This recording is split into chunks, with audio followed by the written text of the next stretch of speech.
Told you that joint work.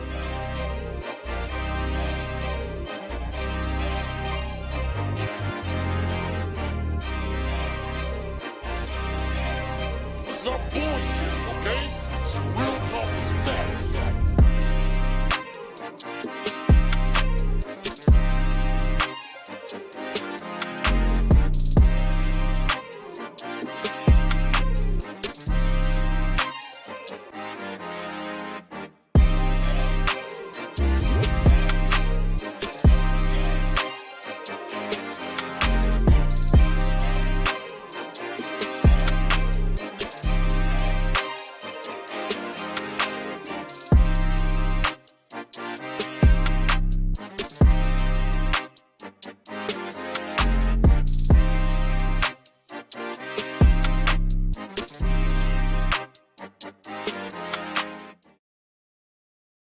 What up? What up? Welcome back, ladies and gentlemen, to another episode of Debate with Bake Podcast.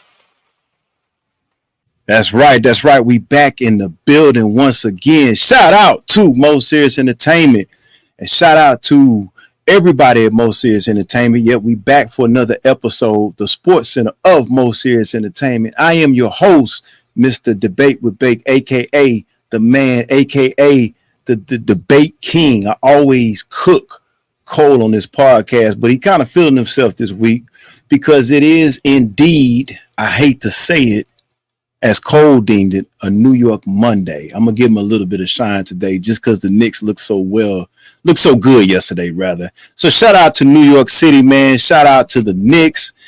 Shout out to all the New York people because guess what, man? Y'all look good yesterday, man. Y'all had my man Embiid up there crying. Shout out to AG out in Philadelphia, man. He was real upset about what was going on. But man, we back in the building. We're gonna let it be a New York Monday today. We're gonna let my man get his shine on. We're gonna let him get his grace. And he been dying to get on the podcast. But what's up, man? What's up to my co-host? What's up to the man from the New York City, from NY, from the boroughs, man, all the way down to Mo City, back up to my man Cole. Cole, what's up, man? We got to hear about these Knicks, man. What's good, man? It's a happy Monday, Jalen Brunson Monday. We celebrating this holiday today over here in New York City, 47-10. Matter of fact, New York had a great day yesterday all around. I think all our teams won yesterday, if I'm being correct right now. But anyway, thank you for all the New York supporters throughout the year. We just want to say thank you for all the haters out there. We still doing what we do. We'll see you in the finals, But overall, how's everyone doing in Houston? We doing all right, man. We're not gonna take that as a shot at us. We're gonna take it like you really, really was legitimately, really, really seeing how we doing. We doing great, man. We doing great. We got CJ Stroud. We can't talk about the Rockets, but we got CJ Stroud. Yes, we got the Houston Texans. We looking good, so we looking forward to that. Yeah, the Rockets season is over with because he taking shots, ladies and gentlemen. That's what he doing. You know what I'm saying? Because his team is in the playoffs thriving. But it's good. Listen, I always say, if the Knicks are doing good, Madison Square Garden is looking good. It's good for the whole NBA. So I'm not going to be a hater. Exactly. I'm not gonna do that. I'm gonna give shots at Houston. I got mad love for Houston. Actually, I'm gonna be down there in a few weeks, man. That's right, ladies and gentlemen. Are going to get it. Cole is coming down to the studio, and we're gonna have that magic. But before we get rolling, let's bring in the other host. He been rocking with us, man, for the past month now. He bringing in that comic relief, but he's also got great sport takes. And he's sitting to the left of me, man. My other co-host, Larry Roski. What's up? What's going on, Ro? Man, I can't call it, baby, but I can, and I do. That's why I'm here. And yeah, man, a Third Ward affiliate for Most Serious Studios. You know how we do it.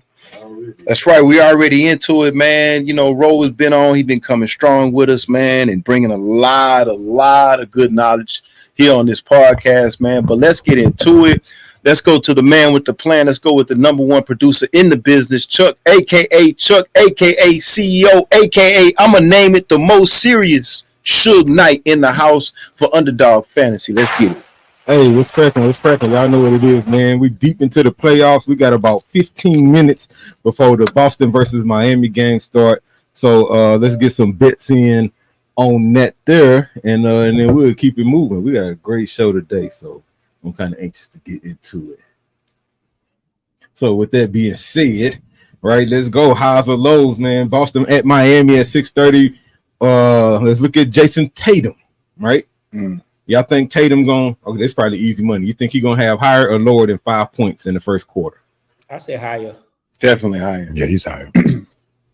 Yeah, I think that's easy money right there. All right, let's keep it moving. Bam Adebayo. Bam been balling, man. Bam been hooping. I think this easy money too. He gonna have more than 5 points in the first quarter. Yeah, I think so. No. I'm not so sure, man. Yeah, I don't know. I don't know. Can we go to somebody else? Yeah, or let's see here. Do y'all think Bam gonna have 10 rebounds in the whole game? Yeah, the whole game. What you think, Cole? That's I think 10 rebounds. I can see 10 rebounds happening for him. I can see 10 rebounds better than the points? The first quarter. Mm-hmm. You think 10 rebounds for the game, bro?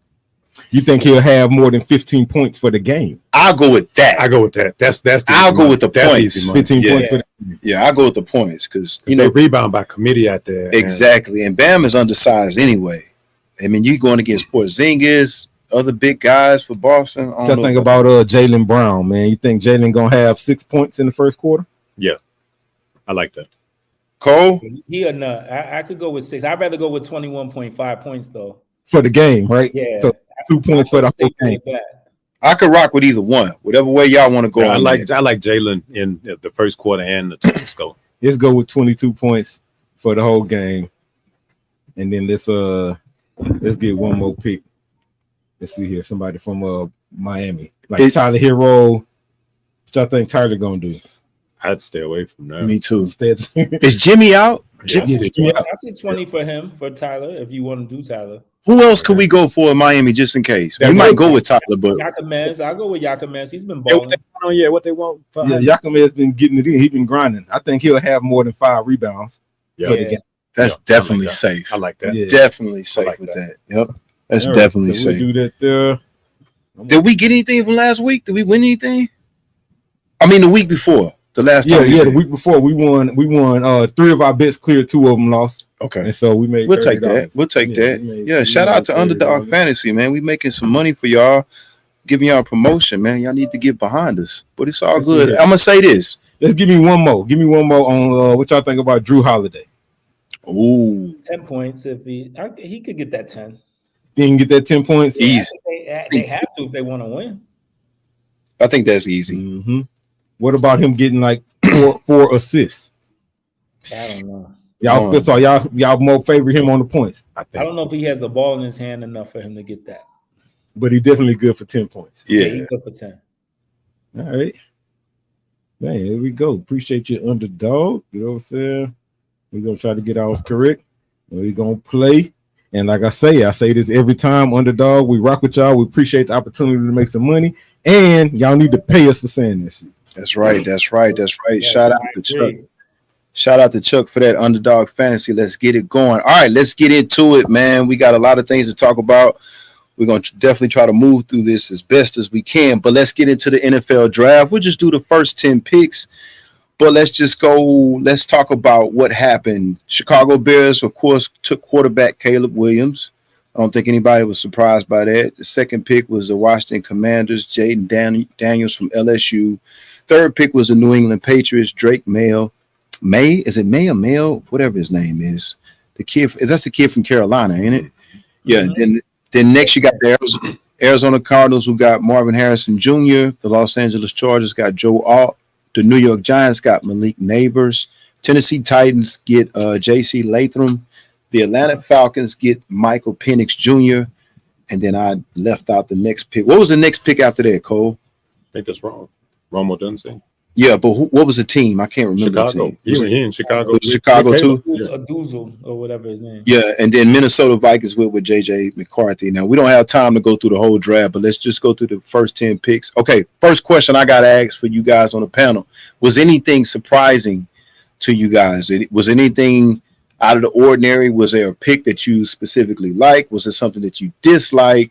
Let's talk about it. Let's go first, Cole. What you got for the first 10 picks? I'm indifferent a little bit about the Atlanta pick with Penix because I feel like you just brought Cousins. I get it, them wanting to set something up for the future, but I felt like right now when you grab Cousins, I feel like you're in win now mode. So I felt like they should have did something different. Man, me and Ro was just talking about that right before the show started, man. We said the same thing. It's like, I get it in a sense of, yeah, you grab Penix for the future, but it's like you pay Cousins so much money. And Chuck brought up a good point in a sense that, you're going to overpay for a quarterback. You're going to overpay for a starting quarterback anyway. That's the only thing I was questioning too in that first round is just like, why pay Penix that much? I mean, why pay Cousins that much and then pick up Penix? I don't know, man. Sometimes I look at these organizations and I say to myself, no wonder why they haven't won in a long time. Mm-hmm. This decision is questionable to me. But I mean, Cole, we talked about it, man. No matter how much we want to down Cousins, he's got stats. Yeah. He's got stats and he might get into the Hall of Fame.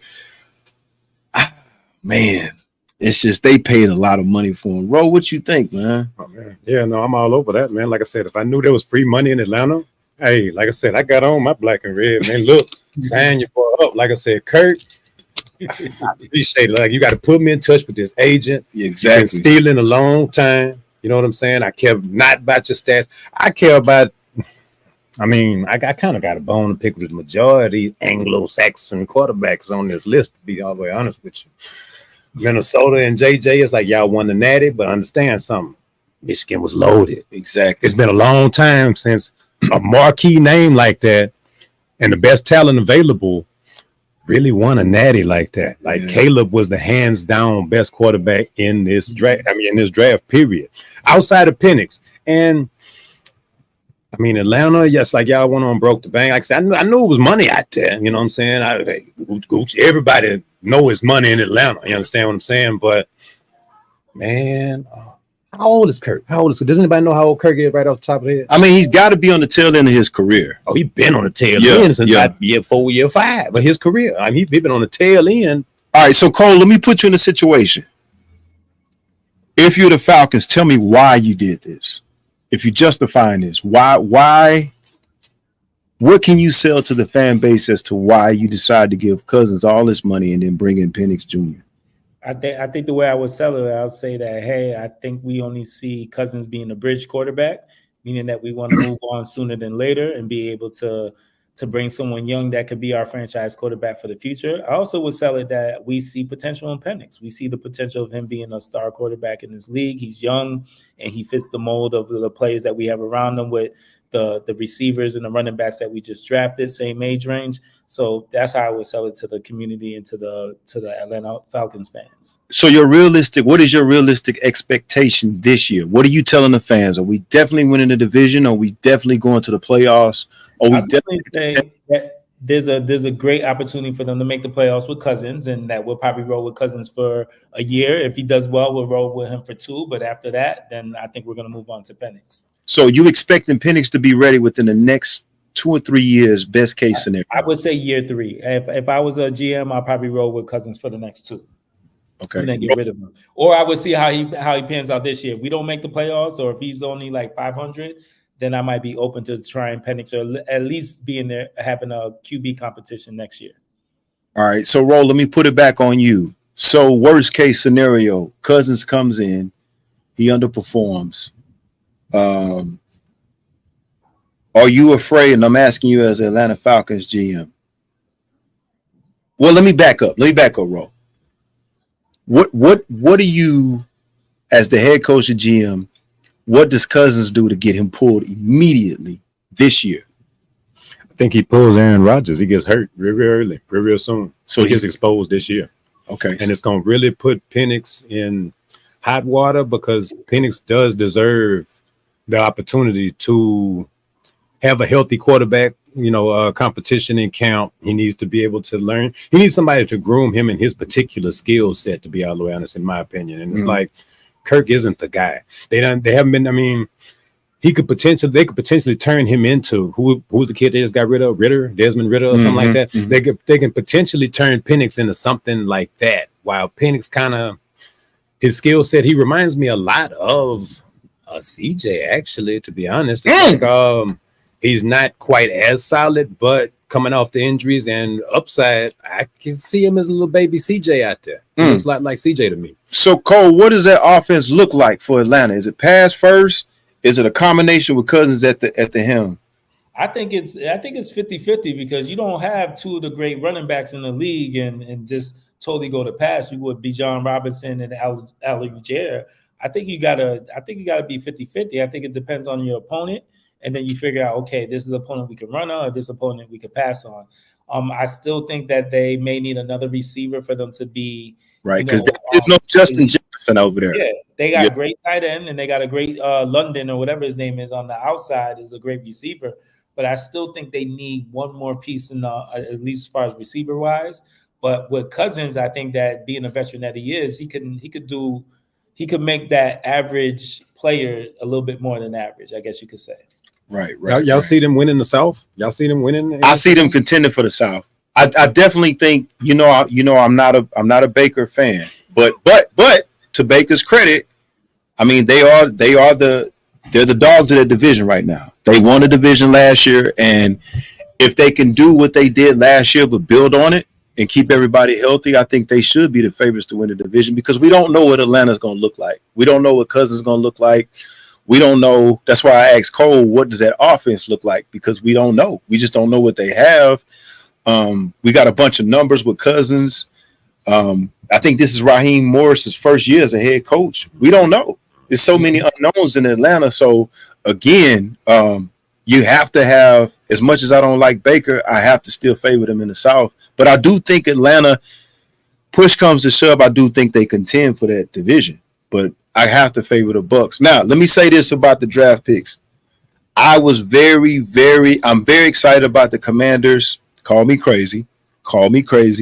I'm excited about the Commanders, and I'm excited about the Arizona Cardinals pick because I do think, I want to start with Arizona first. I do think that's what Kyler needs.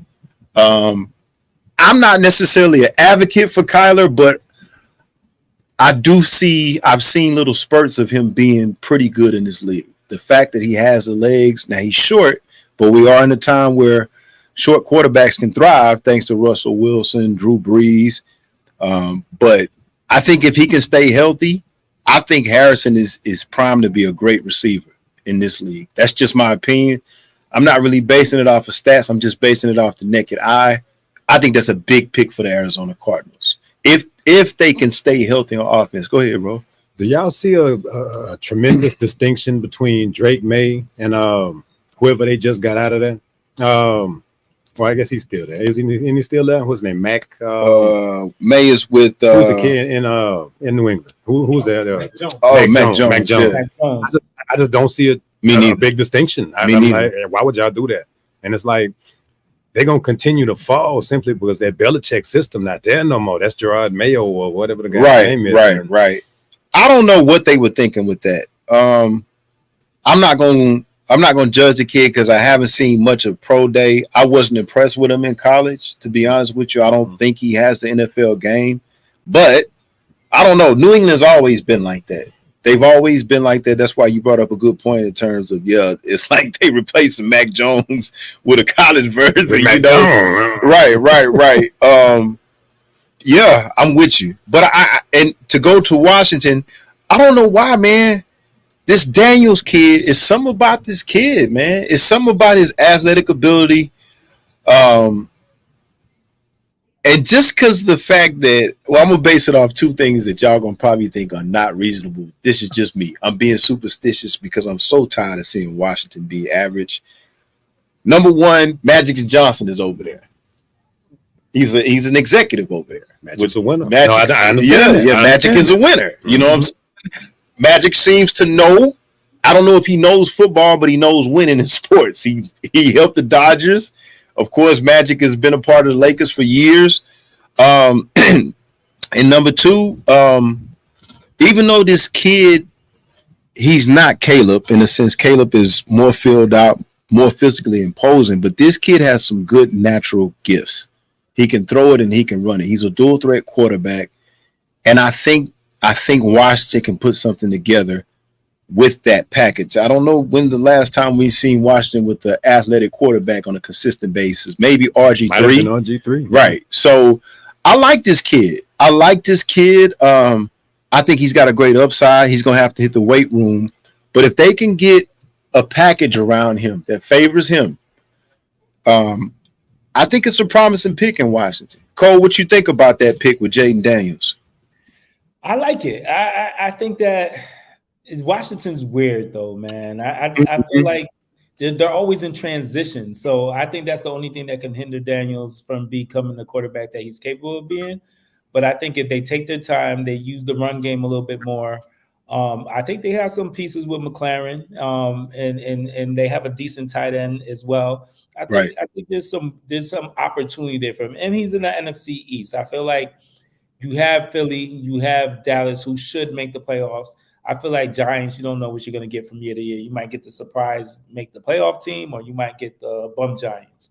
But I think they're in a place where there's some doubt with Dallas after this year, where they keep their quarterback, and then there's doubt with Giants on whether they have their quarterback. So I think having Daniels in the fold right now, and then being able to play and get some experience, could put them in a position where 2-3 years down the line, they might be a viable team for the playoffs every year. And exactly. And that's a good point. I do think that the division is not what it used to be. But for whatever reason, man, Washington is always a hard game for anybody in the NFC East to play. So I know they're competitive. Is Rivera still over there as the head coach? Is Ron still over there, or they switched? They got another head coach. I think they fired Ron. I think they fired Ron. I tell you what, I would feel a lot better for Daniels if Bieniemy was still there. But shout out to him because he's over at UCLA now. But I would love to see him with that type of offensive coordinator. In the sense that what Bieniemy did with Mahomes. Now Daniels is no Mahomes, but the athletic ability, creativity, the arm, the dual threat, I would love to see that with Bieniemy. But we'll see. I just like this kid. I don't know why. And he won the Heisman last year, right? I think he did win the Heisman this year. Yeah, he did win the Heisman. So I like the kid. I think Washington has to go all in. I don't think it's a lot of pressure for him. There's no Kirk Cousins or nobody there. So I think they have to ride or die with him. I think the more you put him in the fire, I think he's got a good upside. But I like that pick for the Commanders. So we'll see. But anyway, let's shoot on off, man. We were going to do these NFL topics, but we got a lot of stuff to talk about in the association. We got the Knicks. We got a lot of we got some scenarios that we could talk about. We'll come back to the NFL stuff next week, but we got a lot of stuff to talk about in the association. But let's do this, man. Let's get into it. Let's get into the NBA playoffs and news. Let's start with some news first because we definitely want to end on the playoffs in the NBA. But let's talk about it. Since the Warriors have gone down, should this be the end of the Warriors dynasty? And if it is indeed the end, which I think it is, where should this dynasty rank among some of the other NBA dynasties rather? And I'm talking about the Spurs. We can throw the Bulls in there. We'll bring up some others. But let's look at some of the accomplishments before we get into the discussion. 4 championships, 6 finals appearances, went 73-9 in 2016, 26 playoff series wins together. Steph, unanimous MVP. Draymond, Cole's guy, defensive player of the year. Clay, 3-point records. They went 16-1 in the 2017 playoffs, made the finals wins as a trio in the last 30 years. Most finals wins as a trio in the last 30 years. Most championship wins as a trio in NBA history. Now, let's talk about this. Do we all agree? And let's start with you, Cole. Do we agree that this should be the end of the Warriors dynasty? I agree that it should be the end unless they plan on trading Kuminga, Wiggins, and some other players to bring in someone who's legit, can put them back in title contention. Do they make a move and bring like a Durant back? I think Durant on that team can possibly take them to play. Can they win? I'm not sure. Ooh. But I think that they still have room if they get the right start with them. Even LeBron, if he decides to leave LA. So if I'm hearing you correctly, you're saying they can keep it together, but they have to bring some good viable pieces in to keep that trio together. Yes, but with the thought of saying that this is a 1 year window, meaning bringing Yeah, Durant, bringing if you LeBron talking for 1 about year. Durant and LeBron, No, I'm talking about bringing one or the other. I think with the same makeup, huh? Either one. I mean, either one. I think that with either one, I think they can make the playoffs. I'm not saying they win a championship, but I think they could be a viable option to come out the West with the right matchup in every round. Okay, so let me, and then I'm gonna get the roll because I gotta ask you this. So, if the goal is to win a championship, you're not sticking with LeBron or KD, dude. It's got to be some more pieces, right? I mean, we are talking about Drake. Of course, you get pieces, but I do think if you were to put Curry, if you put those three back with Durant, I think there's a possibility that they can. Now we talking about the same Durant that just got flipped, right? But I don't think it was Durant's fault. It was totally. I'm not saying that. Excuse for Durant. Here we go. All right. So you think I'm not? Listen to where I'm coming from. I'm not saying that Durant doesn't play a part in them losing. I'm saying under the right setting with the right pieces, and we all saw that the pieces fit perfectly together when they was with Golden State. Not saying they'll be as dominant because they're 2-3 years older, 4 years older maybe, but I do think that they're smart enough, intelligent enough to play well together to be able to do some damage in the West if they get the right matchup. I guess that's fair. Ro, what do you think? Should this be the end? It's definitely the end. It's definitely the end. I mean, in that. There's only one salvageable piece. I mean, I saw Clay torch us. That's it. That's all I've seen Clay do. I don't know how long. Clay, us, you mean the Rockets, right? Yeah. Right. Much love to you, Clay, but it's time. It's time. I got Draymond the same. The only salvageable piece is Steph, and they're not willing to part with Steph. As far as moving some of those old people, because like I said, even the accomplishments, man, 73-9 is the ultimate spit slap in the face. Just simply because it's like. Look, man, you can't erase 72-10 Bulls. They won the chip. That's very essential to that. Right. That's forever going to be tainted in history as the best team that didn't do nothing. Right. Period. Right. So it's like, they got the memories. Where do they stack up? Probably all time. Because let's talk about that. Let's go about those dynasties. So we can talk about the Spurs dynasty, the 2000 Spurs. We can talk about, of course, the 90s Bulls. Do we throw in the 80s Lakers? Is that considered a dynasty? They have to be, right? Showtime. Yeah, Showtime Lakers. Showtime Lakers. I think so. Cole, who else could be comparable to this Warriors dynasty? We got the Bulls, we got the Spurs, we got the Showtime Lakers. You can say the Celtics that ran off a couple. I can't remember the exact year, but it was 3 with the Celtics, so I guess we could do that. Okay. So you got the 80s Celtics, 80s Lakers, 2000 Spurs, 90s Bulls, and then you have the Warriors. This dynasty. Did the Lakers with Kobe and Shaq ever three-peat? Or did they only have 2 peats and then they lost a year and then came back? They won 3. They won 3. So we could throw them in there, right? You have to throw Kobe and Shaq in there. Okay, all right. So cool. So we got 90s Bulls, 2000 Spurs, 80s Celtics, Showtime Lakers, Kobe and Shaq, 2000 Kobe and Shaq, and then we have the Warriors. So let's rank them. Who's the number one? Let's start with you, Ro. Let's say this. Let's say this because I don't want to rank them. Thank you, sir. I don't want to rank. Thank you, sir. Because we kind of biased because we older. But where does this Warriors dynasty fit in between all of those? Or at the top of the pack, bottom of the pack, or in the middle? They're definitely middle of the pack. Okay, who you got ahead of them if you say middle of the pack? Well, I got MJ. I mean, that's 6 chips. Period. All right, that's one. That's easy. You got to have another one if they middle. Who else you taking over that Warriors dynasty? Shaq and Kobe. Yeah, Shaq and Kobe. And Kobe. Thank you, thank you, sir. Thank you, sir. Yeah, Shaq and Kobe certainly number 2. Are you putting anybody else over this Warriors dynasty, or you going straight? I put Magic in them over there too. So you going 80s? Mm-hmm, okay, 80s right. Magic, and then Showtime Lakers, and then Steph and them, then San Antonio. I'm just sorry, I'm underwhelmed with the San Antonio dynasty, so to speak. You gotta stop. Call me a hater if you want. Like I said, bro, you gotta stop that, man. Numbers don't lie, bro. And I understand. Hey, but like I said, I mean, it's a small market for a reason. You understand what I'm saying? And it's like. It's a little bit humid here, ladies and gentlemen. It sounds hot. I know it's a lot of shots fired, but Nah, I put them up over that, man. Like I said, So you got the Warriors at the bottom of the dynasty pack. not at the bottom, but over San Antonio. Well, I mean, that's closer to the bottom. It is. All right. I agree. Okay, all right. Cole, go ahead with your dynasties, man. We got 90s Bulls, 2000 Spurs, Shaq and Kobe 2000, 85 Lakers. I mean, Showtime Lakers, Celtics. I said the 90s Bulls, right? I say the 90s Bulls, and then I'll probably have to go with the Showtime Lakers, then the Spurs, and then Celtics. Ooh. And then Celtics. And then I went, yeah, I can't call them a dynasty because they only won 2.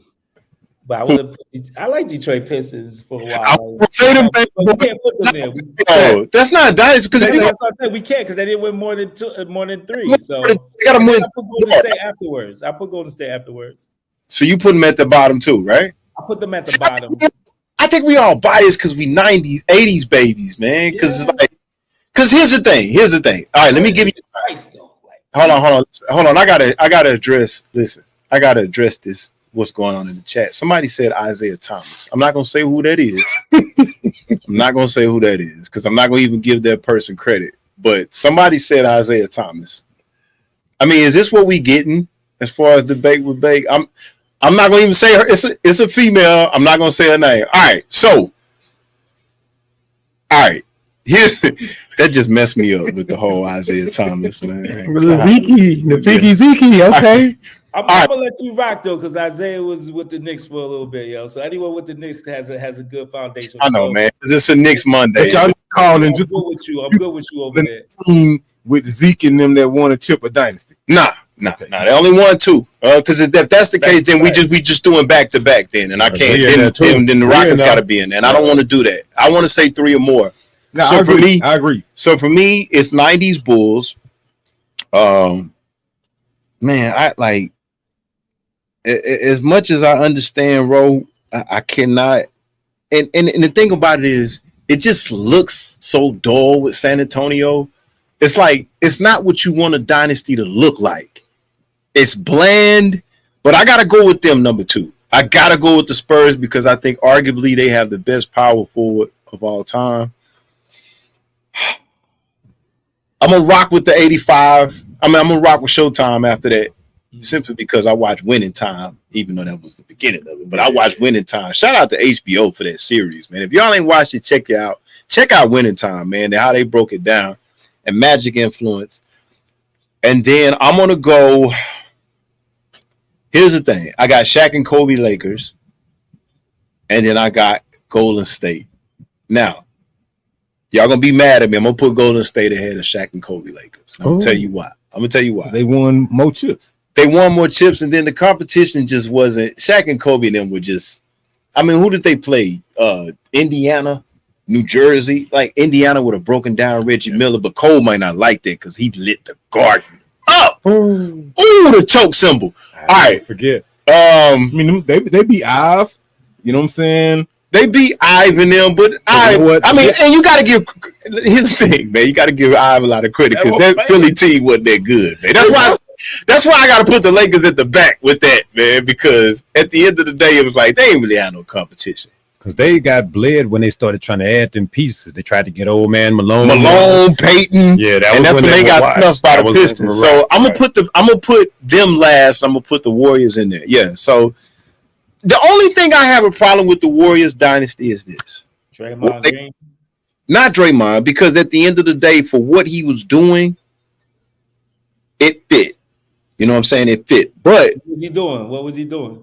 It was being a defensive presence, like you said. I can't go to no numbers. I give you credit, Cole. He did everything then. I just want to hear Becca acknowledge something. The problem I have with that is that when he's hurt, when Clay and Steph was hurt, he averaged like 4 points a game with like 4 rebounds. You see what I'm saying? I would give him more credit if he did more. But to his credit, because I do give him credit at the beginning of those dynasties, is this: I'm always gonna give them credit because they won before Durant got there. Mm-hmm. And that's what I tell people all the time. Never underestimate Golden State, because people want to give Durant credit. Don't forget, when Durant got there, he started winning. He won championships. and they won without him. And I think Steve Kerr was smart enough to see, because he did it when he was in the Bulls dynasty and the Spurs dynasty, when championships as a player. They understood that we can't just keep winning by shooting. We need somebody to go get us a bucket. So that's why Durant fit in that system. It's like we need an isolation player. Swap that Harrison Barnes. Exactly. We need somebody to go get buckets. Because remember, they were talking about going for Harden, because they did. They needed somebody that could go get a bucket. I give them credit simply because the way they won. I never thought anybody could win a championship just shooting and moving the way they did. It's kind of similar, but not quite the same as the Detroit when they did it. But Detroit had a post player in Rasheed. So I give really they had that first little wing for, because Rasheed was gunning, and then they had Big Ben down there, and Tayshaun and all them. Yeah, but I put them at the back. All right, so I do think they should break it up. The only problem I think why now, I don't think they're gonna break it up, and I'm gonna tell you why. Because Steph, like you said, the only salvageable piece is Steph.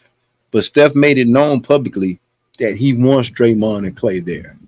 And I think they'll keep them there because that's what he wants. Now, to somewhat what Cole is saying, to his point, I didn't like the players that Cole named, but I get Cole's concept. You can keep it together, but see, that's where, as a GM, they got to be creative. Because, see, that's what Jordan Poole was supposed to represent. That next generation of youngsters that can go get buckets and do a little bit of things while these veterans may take nights off. So I do think I understand what Cole is saying. I wouldn't necessarily use Durant and LeBron because I think both of them are over the hill as far as being able to put them together. But Cole did kind of bring it back home and saying in a 1 year span. So I get that. To me, if you're going to keep them together, you have to bring in some good young talent. And what I mean by that, maybe somebody that's ready to win right now. Maybe it's a DeRozan. Maybe it is a LeBron. I don't know. I know. Go ahead. No, what's so funny is that I think that when it comes to them and the LeBrons and Durants and stuff, I think if all these teams are wise, they'll be scattered across the league next year. You think so? I might even consider. I'm just bold. If I was a GM, I don't believe in holding on to dudes to the end of their career where you don't get no value out of them. Trade Steph while you get something for him, while you probably get maybe the number 1 pick and some pieces or something like that. But then you're going to be irrelevant in 2 years if you keep him. And he's on your team. And in hindsight, you have a good point, but they've made it very, very known that they want to reward Steph. They want to. I can see that they ain't gonna move him. I know they're not, but I mean, I've seen what the Knicks done. I've seen what like a lot of these other teams have done, where they kept players too long and then they ain't get no value, and then you end up being in the lottery every year. Good point. That's a good point. But he's still an MVP candidate. He still can make some things happen. He's still selling a lot of tickets. But in the West, they won't make the playoffs next year if that team is not if they don't make big additions. So you're right. But if they are able to complete that, and see, I'm wondering if they're going to keep it together, they must have a plan. If they're able to bring a plan in where they can do that, where they can bring in some guys that are young, not too old, they can win right now, they could do it. Because at the end of the day, Steph is still a shooter. At the end of the day, now he does great things. He does some things off the dribble, but at the end of the day, he's still a shooter. So if you bring somebody in who can get buckets, if you bring somebody in who's willing to not only get buckets but to spread it around, and you can sustain his career if you can just get him to spot up. But you got to bring players in that can do that. That's the thing. If you're gonna keep this together, if you're gonna keep this thing together, you got to bring in some guns. And I don't know what that looks like. Like, you know, DeRozan, you said that. It could be DeRozan. It could be DeRozan. About to be 36 years old. That's another thing too. But he's still got some. If you bring DeRozan in and just say, "Hey, do what you did in Chicago, and we're gonna put some more pieces around you, along with Steph," you know what I'm saying? Draymond, maybe Clay. Another thing, if this Clipper experiment doesn't work, I got the question for Paul George.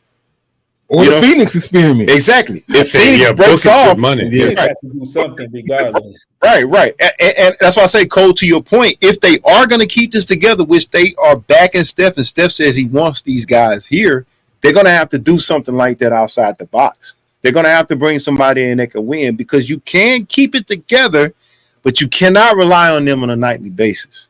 The other challenge with keeping it together is that they are overpaid, right? Clay There finna you ask go. for a bag. And that's why Cole, to Cole's point, you might have to get rid of them, you know what I'm saying, and start over, because, you know, the payroll is, what do you have left on the So book? Clay got to go. Draymond is Steph's enforcer, so I can understand that. You know Right, what I'm saying? right. I can understand him keeping him around. But Clay, you got to upgrade that splash, brother. Yeah, So you have to. you got to make a run Yeah. at Book or somebody. Well, I do agree, if somebody's going to go, it's probably going to be Clay first, because he just has not looked He look anything. like Strauss right now. He look like Strauss in Cleveland. Like, let's be real.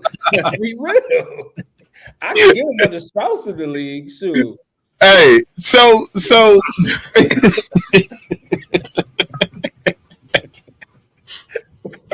just saying, I'm keeping it real, man. so Cole, let me put you on the spot. So where do you send him? What do you give for Clay if you can? If you Golden State, and let's just say we decide we are going to move, where do you look? Where do you start to look? 2 second rounders, maybe. I don't know. Like, I'm not even trying to be funny, but like, I don't know what type of like, you can't sell me if I'm a GM saying, hey, I want to trade Clay to you, give me a first rounder. I'll look at you, I'll hang up the phone. Seriously, I'm gonna hang up the phone.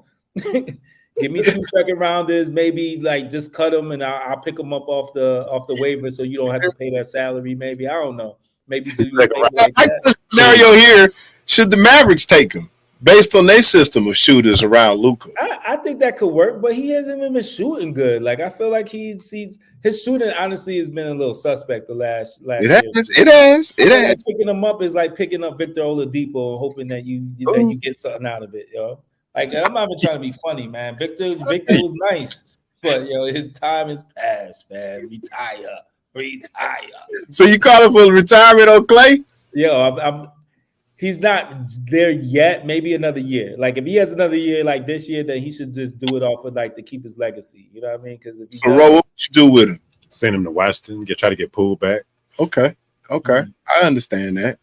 If they available, I'd send him that and something else to sweeten it up, because it's like I trim something else off, because those Poole ain't coming back. Not if Draymond. it's like, there were other pieces that really made that go. I mean, like that the Iggy there, Livingston. It was like they had some very those guys nice are little all pieces, gone and now. Yeah. they're all dead and gone. So, I did gone. Excuse me. No, my fault. But Poole like JaVale McGee at the 2 guard though. The disrespect. Listen, Clay. Listen, man. This ain't coming from me or Ro. This is coming from New York. The disrespect is just getting outright. Just. Oh my God. I said Poole, not Clay. Clay. Oh, okay. All right. We got a spot on the bench for him. He could compete for minutes with Daquan Jeffries or something like that. I don't know. Okay. All right. I mean, we all agree that Clay is looking the worst out of all of them. I think Draymond can still give you some value on defense and rebounding, but Clay is the one for me. That's why I got the Mavericks, because I feel like the Mavericks, he could take a reduced role, and depending on how his jump shot look, you just spot up in the corner and wait for Luka or Kyrie. You know what I'm saying? That's gonna be Clay benefit for any team. Exactly. He's gonna be a great fit for any team. But the thing about it is, what was making it so bad too? See, he used to be one of the guys I used to look to. Some people think I'm crazy, but he was actually a pretty decent defensive player. Yeah, he was. They helped this guy ineptitude. Right, exactly. So, it's like now though, but was it 2 knee injuries, Achilles injuries, something like that? It's like he don't even have that no been more. 12 knee injuries Exactly. every year for a while. He had Exactly. He may consider retirement. I don't know. Play the bench for the Nuggets, man. Joker hit him with some open shots. Yeah. That might is work. A good spot. That might work. That is a good That might spot. work. That might We can work. see him in Milwaukee. Yeah. With Giannis and them. I can see him out there just catching that bit. Yeah. Quick note: we don't count Bron and them in Miami as a dynasty? It's 2 chips. That's 2. Just 2. They've been to 3. Yeah, And was it's two. okay. Shout out to the Mavericks. Yeah. All right, let's get into this topic, and we're gonna move quickly through this. Blake Griffin retires. He finishes a 6-time All-Star, 5-time All-NBA. Now, 2 questions. Number 1, should the Clippers retire his jersey? For Roll. what he, I think so. for what he did for the organization, they should. And they don't got a lot of people to retire anyway. Yeah, Right, with exactly. that Bob McAdoo. That might be it. Yeah.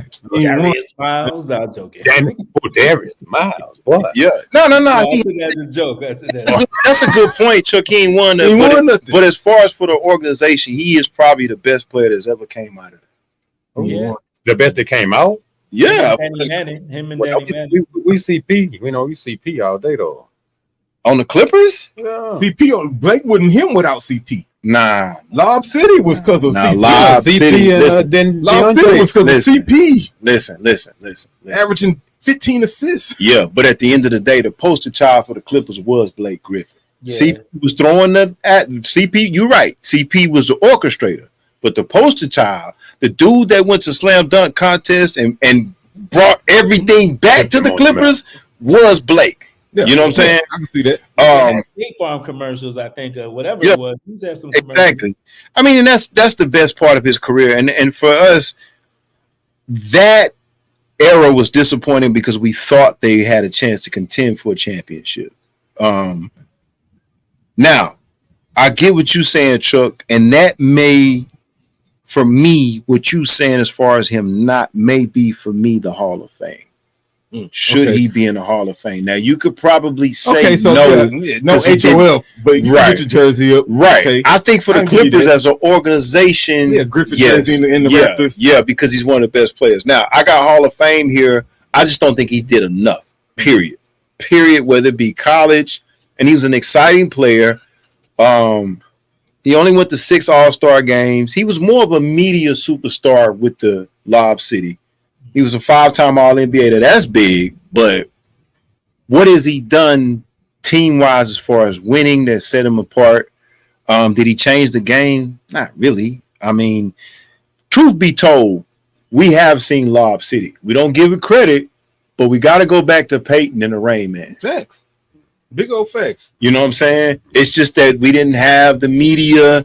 We didn't have the social media era and everything. Because every time we looked around, it was something on Instagram or something with Blake catching the ball and dunking it. But Sean Kemp was doing that. Yeah, he was. Sean Kemp was doing it. Kemp was doing, Dominique was doing it. There was Exactly. a bunch of, like, I remember Kevin Johnson and Barkley had Yeah. a time where they were like Yeah. doing that. And Mhm. so, yeah. So I don't think Hall of Fame. I do think he should get his jersey retired with the Clippers. What do you think? You think Hall of Fame, Cole? You agree? I think if he go to the Hall of Fame, I think Kenyon Martin gotta go to the Hall of Fame. You right. I'm just being real. And Kenyon went to 2 finals, so Yeah. Ran up against Kobe and Shaq. That's yeah, true. yo, so What you think, Ro? You agree? No Hall of Fame? Yeah. You ready? You hang his jersey up for the Clippers, but definitely no Hall. yeah, He was, no, you know what he reminds you of? Like he's like Aaron Gordon's That's true. he's like Aaron Gordon's evil twin, some kind of way that couldn't get it done. It's like, Hey, give me a round of applause. bro, it's like some kind of way. Blake's and shout out to Blake. I love Blake. Don't get me wrong. Don't get twisted. But it's like, bro, his athleticism kind of crippled his development some type of way. It was like he's been bouncing and started jumping over cars, jumping. He was the first one I saw jump up and not yam on him, but just throw it in there. Throw it in there. You know, it's like, okay, this boy has explosive athleticism. Piss this guy. I mean, he's got to be on something. I mean. No, I'm gonna get tripping. No, shout out to Blake. Shout out to Aaron Gordon. No, I'm just clowning around. You know what I'm saying? Hey, there's gotta be this Uncle Ro. Listen, if we got bloopers, Chuck, there's gotta be on there. Aaron Gordon's evil twin. Twin, dog. That's crazy. No, because boys forgot Aaron Gordon in that one dunk contest where Levine beat him. It was like, say, man, every now and then, every so often, boys do some stuff that's like, okay, this dunk contest going. This is interesting. Yeah, man, these boys. They did. Shout out to them. They I did feel have. like that one got stole from him. Oh, Yeah. man, for sure. But that- And and shout that out was to one of the- Levine too. That was one of the last great dunk contests was. between him and Levine. It was. I mean, Shout out to Aaron Gordon, man. I wouldn't call you Blake's evil twin, but hey, that's blue. That made bloopers for debate with Blake. I ain't never heard that before. That's rich. I've never heard of that before. All right, let's get to this. I wouldn't want to ask Cole this question because Cole is in the East and this man has come to the Garden and he's kind of smacked the Knicks. I don't think he'll do it now, but let's talk about this. I don't have it underlined, but I do want to talk about this. I don't want to spend too much time, but since making the conference finals in 2021, things have gone downhill for Trae Young and the Atlanta Hawks. What needs to happen in Atlanta now? In 2022 first round exit, 2023 first round exit, and then play-in tournament. So what needs to happen in Atlanta? Let's start with you, Cole, since you biased on the East Coast and you face Trae Young a lot. I think they just need to draft better. I don't think you give away a talent like Trae Young. I think Trae Young can start on almost any NBA team out there. Him and DeJounte, can they work as a backcourt? I just think it all comes down to chemistry on that team and drafting better and coaching. But I would probably move DeJounte before I moved Trae. And I say this because Trae's done it. He's taken them to the Eastern Conference Finals. You know, DeJounte, I feel like he has value. I forgot about that. They did that. I forgot about that. Go ahead. And I feel like DeJounte has value. You could.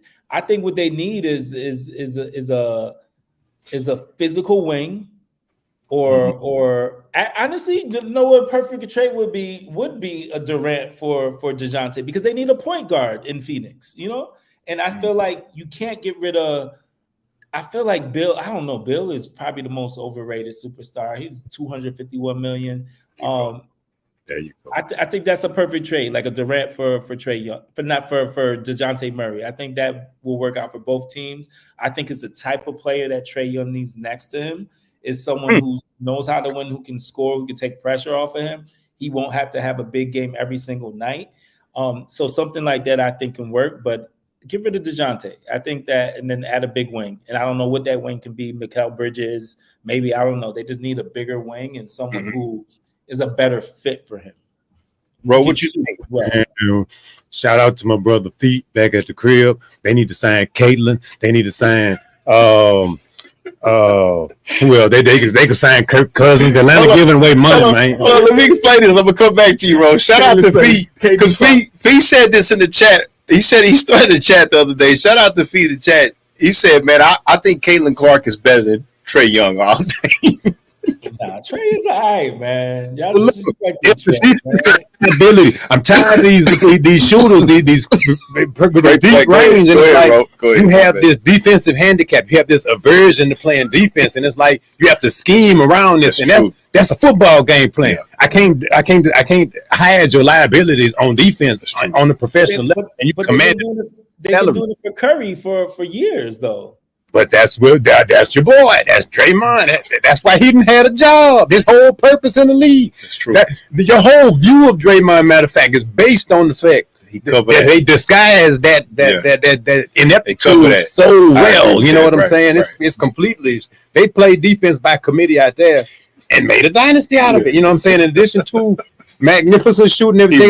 Go on, get Caitlin, bro. Go on, get Caitlin or somebody. You know what I mean? I mean, like I said, Atlanta giving away free money. See if Kirk Cousins can hoop. Listen, he gonna get mad. He taking offense to that because Trae Young housed him for years. So when you kind of shit on Trae, you kind of make him. You see his face right now. Yeah, we messing up New York Day today because. They made it taste bad. I understand. Yeah. You know, Trae used to smack them around. You know, they had a whole chant for Trae in New York, man. So he kind of take that as disrespect. No, you're right. I just see Trae. He led the league in scoring last year, and I think he also led the league in assists. I think he led the league in scoring last year. That's why I started with him. It's a New York bias. I'm telling you. Did you say he led the league in scoring? I think he led this league in scoring last year, and he's also been top of the league in assists at least one or two the last 2-3 years. Hey, don't worry about it, Chuck. The hottest producer on it. I argue with someone. Someone proved me correct. Proved me wrong. I think he led the league in scoring last year. Since John Collins been gone, I can't see him having no assists. Well, I will say this. I've never been a fan of him because I do think he's a liability. No, dog. He is nowhere on the list of league leaders. So It was Luka number one. I told you. Then Giannis. I told you Then he's biased because they used to SGA. out of New York, man. I'm telling Jalen you. was number 4. Kevin was number I 5. heard that boy had nightmares. Yeah, that's why he got a lot. That's why I started with him because he got a lot of respect for Trey. Because remember he took over the Garden that year in the playoffs. You know what I'm saying? So Cole kind of hot about that. You see him squinting.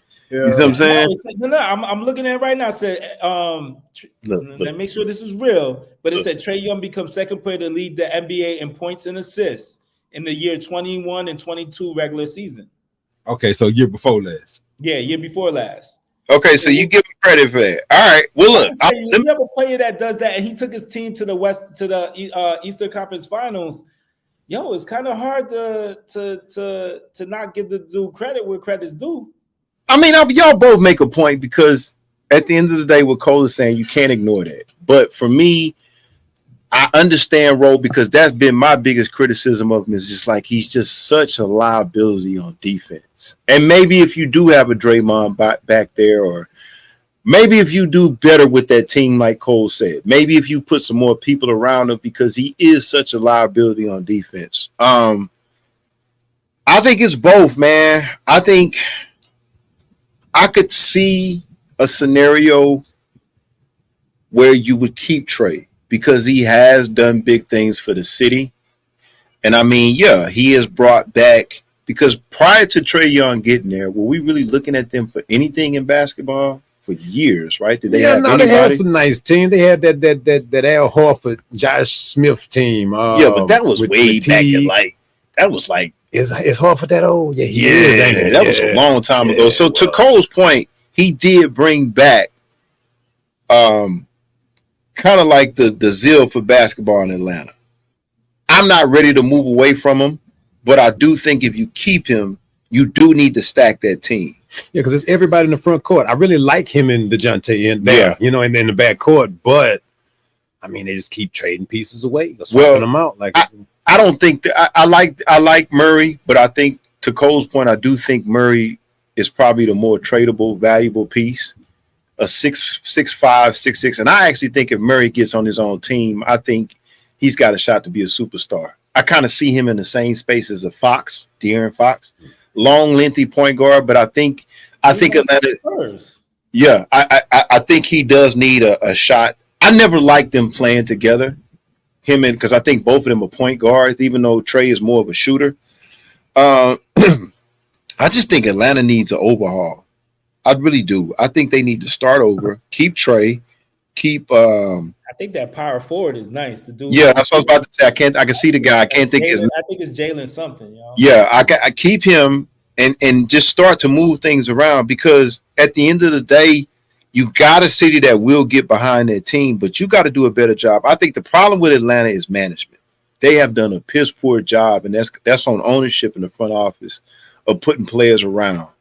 And so I think they just need to do an overhaul. I really do. I think both of y'all both make great points. I've always said that about Trae. Defensively, we just can't hide him no more. He's undersized.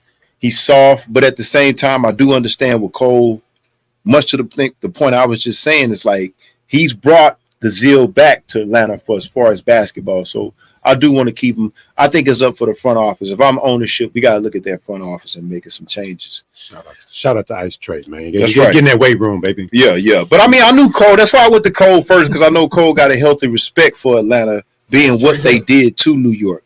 All right, let's move to the USA roster because this has been getting a lot of media coverage. All right, let's meet your official 2024 Team USA roster. LeBron James, Kevin Durant, Steph Curry, Joel Embiid, Anthony Davis, Kawhi Leonard, Jason Tatum, Anthony Edwards, Tyrese Halliburton, Jrue Holiday, Devin Booker, and Bam Adebayo. Now, number one, all right, I think it's a decent roster, but the biggest thing that's been coming out of this is the controversy about Kyrie Irving not making this squad. So let's go around. Let's start with you first, Ro. How do you feel about that? Do you like this team, and should Kyrie be on this team? And if he is, who do you take out for Kyrie if you agree that he should be on this team? I say you take out Durant easy. Ooh. You take Durant out of that.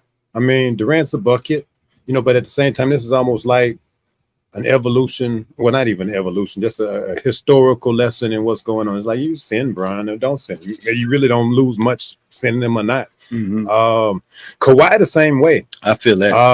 Kawhi, like I said, I think he was the last one taken too. He's got a legacy spot. And then shout out to Reed, man, simply for answering the question, handling the media the way he did in light of the snub. Yeah. That's the most mature answer. Brilliant answer. That's the most mature answer I've heard at that boy in a long time. His head is all the way in the right place. The league needs to be on notice. All them boys need to be on notice simply because he gonna have a list and check it twice and be going. That boy is from here on that, man. That boy is not playing. However, the rest of the bottom half, I'd say from Tatum on down is live. So yeah, you think either Durant, we can have any of the top spots. I say except Steph. I send Steph anyway because Steph built that brick by brick out there, and you can't even with his defensive ineptitude. You put him on there. Period. He's one of the best in the world. Period. Gonna forever be. Right. But those other guys interchangeable. They just want the accolade, And then it's like I understand that gives you an absence of bigs. Right. So right now, they say, "Ro, take out one person. Take one person off this squad. I'm gonna hold you to the fire a little bit. Who you taking out right now?" Now that I'm looking at it, Kawhi. Yep. Kawhi got to go. Yeah. Kawhi got the most to prove. He's got the most upside, but every time he suit up, them Clippers look bad. Yeah. So Harden and PG looking great out there without him. So I mean, I don't know why PG or Harden not on the list instead of Kawhi, to be all honest with you. And it's like, shout out to Kawhi. I love you, Kawhi, but some ain't quite some ain't quite clacking. So, we're gonna see. Cole, what you think? I'll take Kawhi out. I'll take Kawhi out for Jimmy Butler. I feel like he's done more in the last couple of years. Good point. So that'd be one change for me.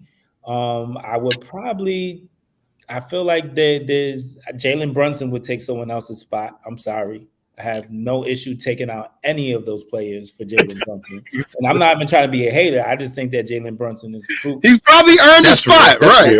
Like, I'll even take Tatum out for Jalen Brunson now. That's not bad. Yeah, that's not bad. In all honesty, he can probably have Steph's spot. Yeah, that's not bad. Yeah. Okay. Now, do you put Kyrie in? I put Kyrie in probably before Davis. I don't like Davis either. I think Davis missed the disappearing acts over there. Yeah. So I see so many pieces that are interchangeable. I would keep Durant on over. I keep Anthony Davis because I feel like he's healthier. He's been around longer. I think Paul. I think there's so many players out there that are. I might even entertain maybe taking Drew Holiday out and putting aside his issues with the law and putting Ja Morant on the team. I don't know about that. Nah, because I think Ja Morant. The Holiday for Kyrie. That's my angle. I'm looking at the guard position. I don't know. Because to me, and we'll come. Hold on, Cole. Hold that thought because I know what you're about to say. Well, say your thought first, and then I'll go. Go ahead, Cole. I'm sorry. I think that some of these players are there for the name. I like Curry shooting. I like Durant shooting. I think it's perfect. I think LeBron is put him at the power forward or any position out there, and he can actually fit the European style of ball. Kawhi Leonard, I feel like he hasn't done anything the last couple of years being, and I'm one of his biggest fans, but the fact that he's always injured, get him out of here. I feel like Drew Holiday, I love his defense, but I would definitely probably put what's his name in front of him, Jalen Brunson. Same thing with Tyrese Halliburton. I love him. What I love for him for this team is that he's the pure point guard. But outside of that, he's not more worthy than Jalen Brunson either. But I will say, I like Ja Morant's athleticism and style of play for European ball. I hear that. But here's my point. I get what you said about Ja Morant. Here's my thing. I do think Kyrie Irving should be on the squad, but here's what I'll say, because I'm getting tired of this for the NBA. Anybody, and I'm talking about Embiid, Anthony Davis, Kawhi Leonard, all these guys that are hurt all the time. I think all of them could be replaced. Whether it be Bronson, Kyrie Irving, I don't care if we go with 6 or 7 different point guards. I have no issue with Joel Embiid not being on this team. I have no issue with Anthony Davis not being on this team, and I definitely don't have any issue with Kawhi Leonard not being on this team because they stay hurt. Mm-hmm. And at the end of the day, I know some people are going to say, "Well, Bate, that's not fair." Listen. And I've had this conversation with people about Joel Embiid. It's been 5 years. Shout out to my man in Philadelphia. He put me on this yesterday. It's been 5 years straight that Joel Embiid has been hurt going into the playoffs. 5 years straight. A guy that you're paying $40 million. And I don't care what nobody says. When you lose, when you're making that kind of money, the talent that Joel Embiid has, he's not taking the offseason seriously. You know why? Because most of the time he's rehabbing, just like Anthony Davis. These guys are not pushing themselves in the offseason to be conditioned. And so for me, Kyrie Irving should be on this team. Jalen Brunson should be on this team. I have no quarrel with taking out Joel Embiid, Anthony Davis, or Kawhi Leonard. Mm-hmm. I have none. And people say, well, who's your big man? Well, take one of them out. Take two of them out. Because here's the thing. They're representing our country. And if you can't make a whole season once in your career, I mean, think about, let's just go back to, and I hope the Olympic Committee gets back to this. Think about the draw of the Dream Team. They were superheroes. Those guys didn't sit out games. And I know I'm sounding like an old head right now, but, and this speaks to the whole NBA culture, okay? The reason why I'm appreciating Anthony Edwards, the reason why I'm appreciating Jalen Brunson, the reason why I'm appreciating a lot of these guys is that they're there. Now, I agree with you, Cole, as far as Ja Morant, the talent, but because of the suspensions, I can't put him on right now. No, but I agree with you because of the suspensions. Right. I'm like, come on, what are you done? Right, and I could move Booker too. I definitely could move Booker because, again, that whole Phoenix situation just got me disappointed in them, period. But that's for another time. But any of those guys that stay hurt, like for me, Joel Embiid, you don't need to be playing nowhere. You know what you need to be doing? You need to be rehabbing, and you need to get yourself in shape. We paying you $40 million in Philadelphia. And if you get rid of him, here's the thing, and this is what the Sixers have to deal with. If you get rid of him, who are you going to replace him with? So you stuck with him. He's got to get it. It's been 5 years straight. And Cole, this is no disrespect to your Knicks, and we'll get down to that, but the Knicks are getting all these offensive rebounds because they wanted more, but Joel Embiid can't jump because he's hurt. Every year they go in the playoffs, he's hurt. Kawhi Leonard, if I'm the Clippers, and I love this guy's game, I love Toronto's Kawhi, even the Spurs, I'm done with him. I'm done with him.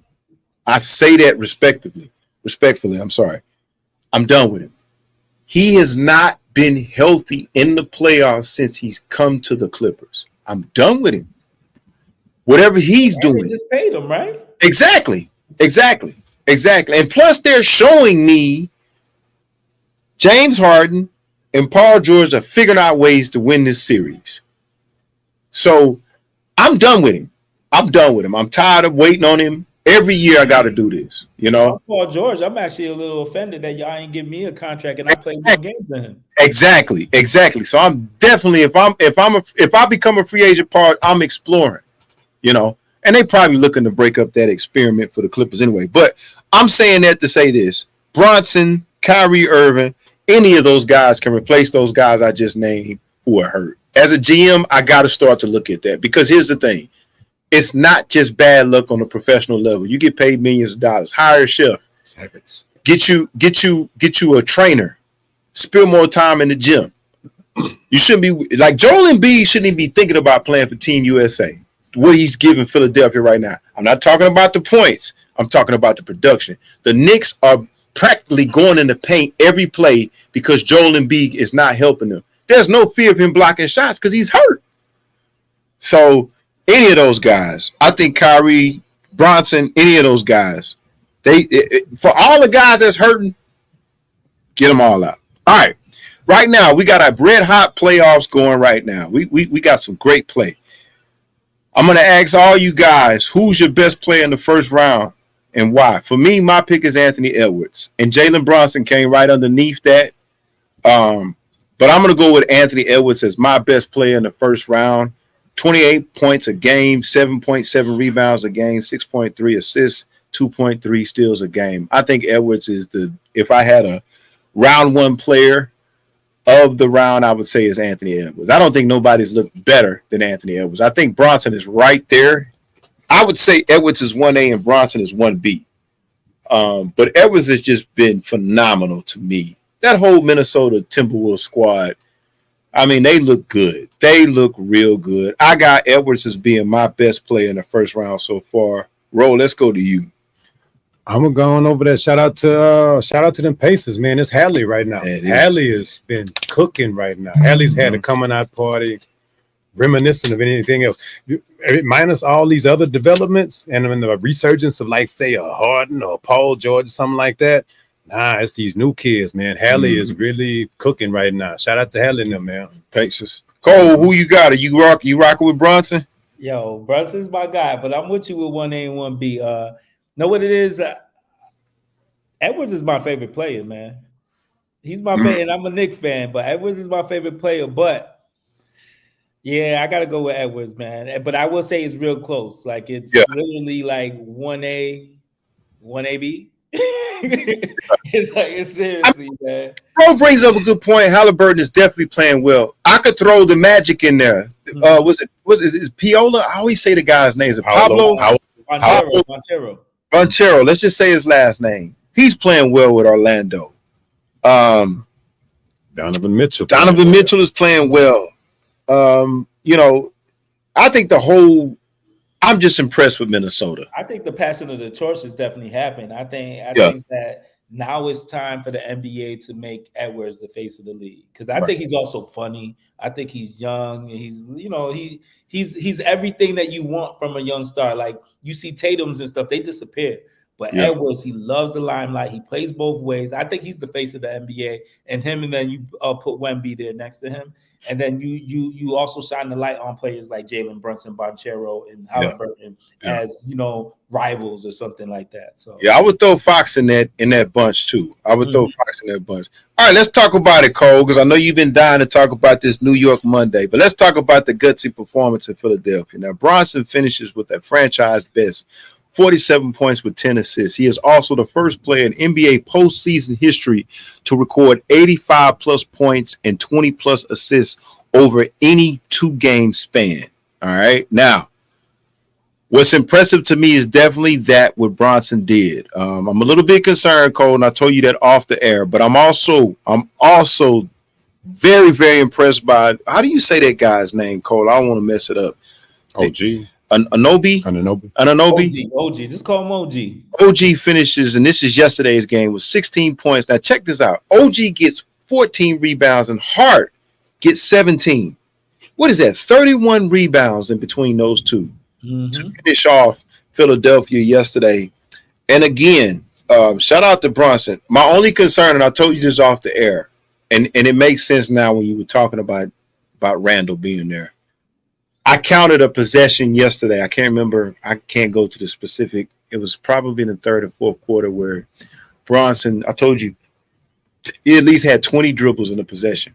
And again, it wasn't like Harden with the Rockets where it was just he was wasting dribbles. It was like that's how many dribbles he had to do because, I mean, more than half of you guys' offense is coming from him either assisting other players or making shots for himself.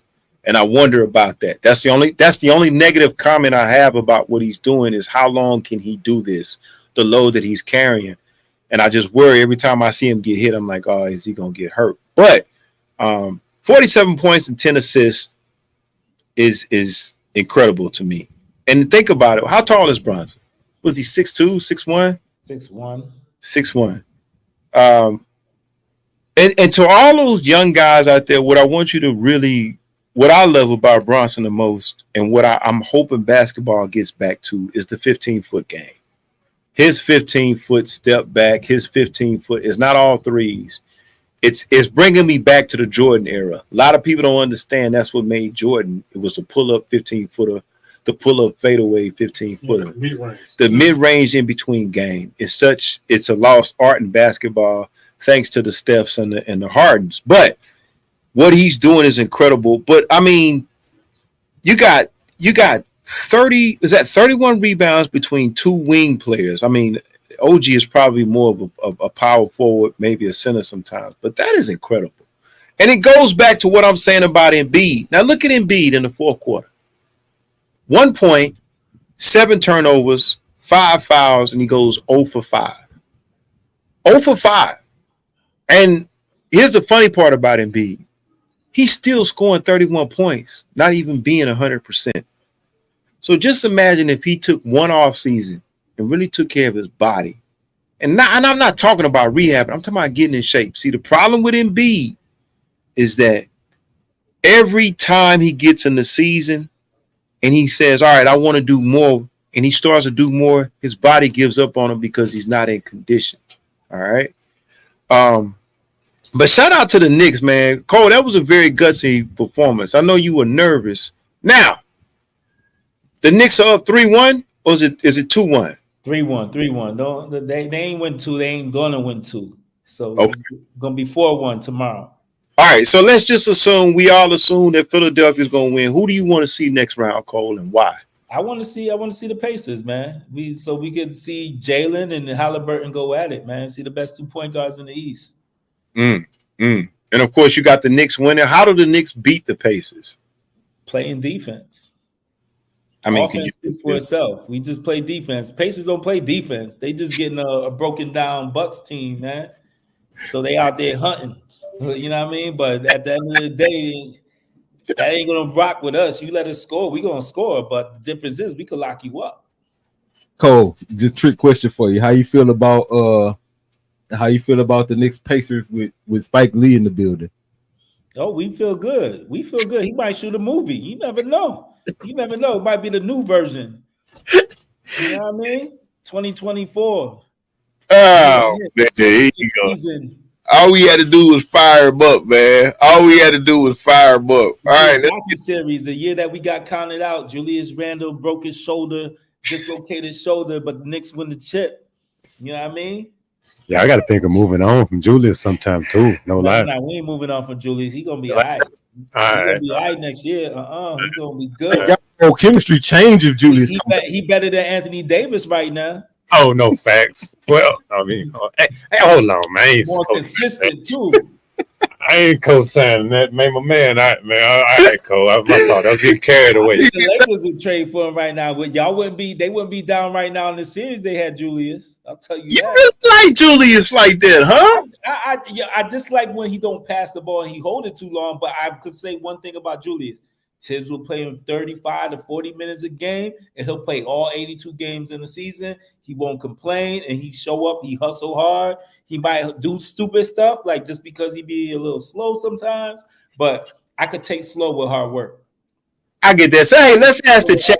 We got a lot of people talking in the chat. Should the Knicks keep Julius Randle or should they trade him? If you're paying attention in the chat, please let us know, just for Cole's sake. This is a question I have for y'all. Who at power forward outside of Giannis? And if you want to say Davis, I'll let y'all even say Davis is better than him. But who outside of those two is better than Julius Randle in the league? Zion always overweight and hurt. After that, who else is better than him? Who else is being able to play perimeter and low post, shoot threes and rebound, give you 25 and 10? Well, let me say this. That's a little bit unfair what you're trying to do. I see what you're trying to do. Of course, if 25 and 10 consistently. Well, that's not consistently. That's probably the best that when at his best, he's doing that. I give you that. His the last 3 years. I'll tell you who I take over him. I'll take the kid from Toronto. You think I'm crazy? I'll take a young RJ Barrett. Who you talking about? You wilding with RJ Barrett. Don't do me like that. No, but I'm saying who in Toronto? I'll take Scotty Barnes over.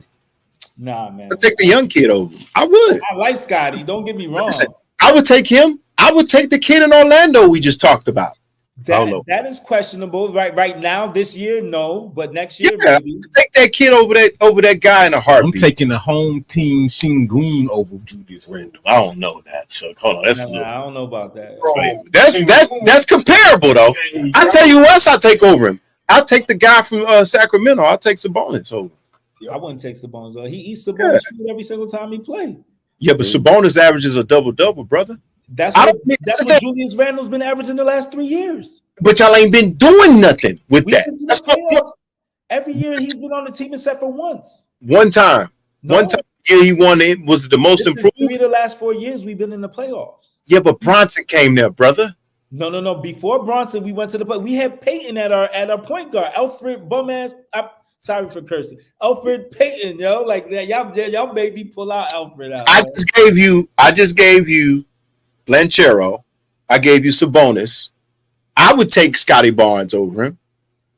I would take Scotty Barnes over OG right now. Listen, I would take Bama Adebayo over Julius Randle right now. Everybody, you do forget that Julius Randle has been second team all NBA. Yeah, but you biased. You biased. That's what I'm saying. Look at the stats. There are 4 or 5 players that I would take over. Yeah, but his stats. See, that's the thing. You going off stats. I'm looking at production. So let me ask you this question: can Bam come and take Julius' role and do what Julius is doing? No. That's not what I'm saying. That's what I need you to understand. It's not going to be the same. It's not going to be the same. I don't need, and I think that's Julius's problem. I think Julius spends too much time on the perimeter for me, especially now that you have Bronson. I don't think Julius needs to be out there like that. I take Bam. I take Sabonis. Give me 20 points, 15 rebounds to go with Bronson. Y'all definitely in the Eastern Conference Final. Do you know that Randall has played bully ball all season? He shot way less threes this year, and that's been intentional. He's dominated the inside. If he had and you would agree with me because you just said it's a New York. You said it's a New York Monday, right? Mm-hmm. The New York Monday is Jalen Brunson, baby. Of course, it's Jalen Brunson's team. We recognize that. I think Julius recognized that. But I will say, Julius Randle, there's probably only 2 power forwards, maybe 3 that I'll take it. And that's Wemby. That's probably You got to say Sabonis, man. Sabonis does work, man. Sabonis not bad. I'm taking the young fella. I'm taking the kid in Orlando, and I'm taking the kid in Toronto. I could give you the kid in Orlando be out of potential, but we talk about this moment this year. Ain't no better power forward outside of Giannis and I'm taking Scotty Barnes over him. I'm telling you that. That's easy for me. I'm easily taking Scotty Barnes. I can't take Scotty because I feel like he's on the same level as Siakam and OG, and neither one of those 3 is better than Randall. Wow. Scotty's not better than he can't even shoot like Randall. So you put Randall in Toronto, he's doing better than Scotty? He's doing better than Scotty, hands down. Second team all NBA. And he's better than Bam Adebayo. He's better than Bam Adebayo. Okay, let's just move on because we're getting into a dangerous place. Has Bam ever been second team all NBA twice? We riding the emotional win yesterday. Nah, so I get it. Y'all bugging if y'all think Bam is better than Randall. Yeah. He better than Randall. Do you feel he played better when his hair was longer? I feel like he played well both times. Before Brunson came, he took the team to the playoffs. When Brunson here, he went to the playoffs with them too. And last year, the only reason why he had a bad playoffs because he had a sprained ankle. I mean, you bias. You know, I'm just telling you that I can name 3 or 4 guys I would take over Randall. Pull up his numbers. Those numbers ain't biased, yo. I ain't got time to be looking at his numbers, man. You asked me who I would take over him. I told you why. You don't agree. Let's just move on, man, because I'm dying to get down to this boxing, and I'm trying to do this the right way, you know what I'm saying, without going too fast and too hype on you. But I'm not riding with Randall, you know what I'm saying? I'm not riding with Randall. I'm just, man. You know, in fact, y'all are probably where y'all at because Randall ain't there. You know what I'm saying? So let's just we be sweeping these boys if Randall was here. I would look a lot like that Kawhi tenant, exactly. Kawhi effect. Exactly. All right, let's move down to the Porter household, man, because there's a lot going on with the Porters. And when I talk about Porter, I believe it's Michael Porter's household, but Jonte Porter permanently got banned by the NBA for gambling. Then it's another brother. Colvin Porter has been sentenced to 6 years in prison for a drunk driving crash that resulted in the death of a woman. Now, let's go back to Jonte. And these are all Michael Porter's brothers. Charles Barkley asked that he wished that the NBA would have given him another chance, maybe suspend him for 5 years. The pivot staff, and I didn't send you the clip, Chuck. That's my fault. But the pivot staff says he absolutely should be banned for life. Let's start with you, Cole. Well, let's start with you, Ro. Should he be banned for life for gambling, or should he get another chance? Jonte Porter. I don't believe in a lifetime ban for anything outside of something egregious, like a Rudy T punch, something retarded. Like, I mean, NBA salary is NBA salary. I understand that everybody got money. In the spirit of the game, yeah, it's a cardinal sin, but I mean, his brother got a bag. Apparently, his brother ain't breaking him out. Apparently, they don't share. I can't be mad at him. His particular role, his brother got a ring. His brother just signed a new deal. I'm not saying it's competition, but we're talking about a lifetime ban and behind a little bit of change in the grand scheme of things. You know what I'm saying? I mean, gambling is gambling, and it's a vice, hands down. It's a vice, but is it that big a character flaw in terms of what you can do? Is it not salvageable? I say no, it's not unsalvageable. It's like 5 years is more than enough. I'd sit him down for the year. It really wouldn't even. I mean, you know what? Yeah.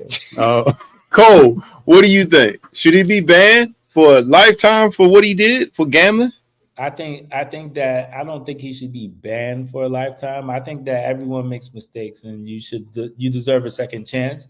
I think there could be some stipulations put into where we get automatic access to your cell phone or to gambling, whatever, or you're just banned from these gambling websites for good. But I think that for life, I think he just made a bad decision. I think that he can learn from it. I think 5 years. You could learn a lot in 5 years. Like, wow, I really missed this game. I really missed doing what I do, my whole entire life. I would give him a second opportunity. You get presidents and other people in politics and in other arenas and careers that get second chances. So why not him? I mean, I agree with that to a certain extent. I'm kind of in the middle. I'm kind of favoring giving him another chance. But here's the thing, and what the pivot staff, what they said was, and I get it, and they spoke from the through the lens of a player. It's like, I can't trust you. I don't want you in my locker room if you placing bets on a game that we prepared for. And it's kind of like, that's like the cardinal sin where you threw a game. It's like, I have no knowledge of it as a teammate, and I look up and you out there, you deliberately throwing passes away, you deliberately not making shots, shots that you typically make, you deliberately throwing a game. As a player, that would disappoint me. We had a situation, and I'm not going to name any names. I had a situation in junior college where we found out, and the dude wasn't gambling, but he was giving another team plays. And we wanted to do him so bad, but we couldn't. We didn't find out till the season was over and he was long gone. So I do understand that as a teammate, because I was ready to kill this dude, like literally. You know what I'm saying? It's like we were playing, and I'll give the name of the teams. I'm not going to give the name of the players, but we were playing Indian Hills, which happened to be the top JUCO in the country at the time. They had I can't think of Corey's last name. He tried to go to the NBA, another big guy that went to Iowa State. But we were really up for this game, and we played them hard. We lost to them by 10 points. We were young. They were sophomores. They had 2 NBA players on their team, and we played our heart out. But to have that feeling in the back of our mind that we lost by 10, and how much of that could have been impacted because they knew our plays. Now, granted, you still have to stop. People can know your plays. You still have to stop us. But it was the ultimate act of betrayal. So I kind of understand when people say, no, he shouldn't get another chance. You know what I'm saying? But I do believe in giving people another chance. And gambling is legal now. Like, we have teams in Las Vegas. You know what I'm saying? I'm kind of split down the middle. I see both sides. If I had to make a decision, I probably would give him another chance. But I'm like Cole, it would be some real strict stipulations. I don't know what those stipulations look like, But a lifetime ban is, man. Because now what you're telling this young man is he was able to get to this level, work his whole life up to this level, and make a bad decision, which we all can do. And you say you can't work there no more. Nobody was physically hurt, but did you compromise the integrity of the game? Absolutely. Maybe you can't. I don't know. I don't know what it would be, but it would. I don't think I would give him a lifetime ban, but I definitely understand of being betrayed as a teammate. But I don't think a lifetime ban is the key. But I would do some strict regulations. And like regulate him to the G League or something. Yeah. For a while, for an extended period, and let him earn his way back. Or maybe we restrict him to a specific salary where it's like you can only make this, and then you got to check in. I don't know what it looks like, but it's definitely got to be a heavy punishment. But banning him from the NBA, I don't know, man. Like getting banned from the NBA is like you say, a Rudy T punch. Yeah. And even that, it's like that's in the heat of the moment. You know what I'm saying? He didn't know he was gonna break his face, but you know what I'm saying? It was like, wow. Like Kermit didn't deserve that. You know what I'm saying? For real. But yeah, shout out to the first lady. I get it. Betrayal is aggressive. He was gambling. Yeah, but again, my response to that is when you the teammate and you find out, it's kind of like, man, you had a bad game, and then you find out like, oh, he was throwing the game. And it's like, wow. You know what I'm saying? It would just make me people got to remember this. When you going through what you're going through to get ready for the season, the sacrifices you got to make, you get paid millions of dollars. And there's certain things on the line. If we go to the playoffs, we get a check. If I go to the All-Star game, we get a check. People's lives on the line. And so for somebody to do that, that kind of puts you in jeopardy too. So that's why I could understand why certain people would be like, nah, he needs to get a severe punishment. Lifetime ban is very, very, very, very serious. I don't think it needs to get that serious, but because gambling is legal, I get what you're saying, First Lady. That's why I say maybe not a lifetime ban, but some kind of strict regulation. But I get it. I get it from both sides. I really do. I really, really get it, and I understand why people would be really upset about it. All right, before we get to this boxing, because we running out of time here, I want to ask this question. Well, I'll tell you what. I'll wait till Shayla gets here. Shout out to Shayla. She still is on her birthday celebration. So shout out to her. We're waiting for her to get back next week. We're looking for her to get back. All right, let's get to it. Let's get to the news because Cole been trolling all week. So before you switch topics, let's get into a promo. Okay, let's go into a promo. Yo, rep the movement with Mo Serious Fashions. Copy your fresh snapback or hoodie or a tee. All representing the Mo City Podcast, Debate with Bake, or Gloves Up, Guns Down. Everything is custom made with love from our top-notch manufacturers. We got a dope range of colors and sizes to fit your vibe. Everything from blue, red, green, black, white, and more. Rep the Mo and keep it fresh, fam. Hit up moseries.com/merchandise and order today. Let's go.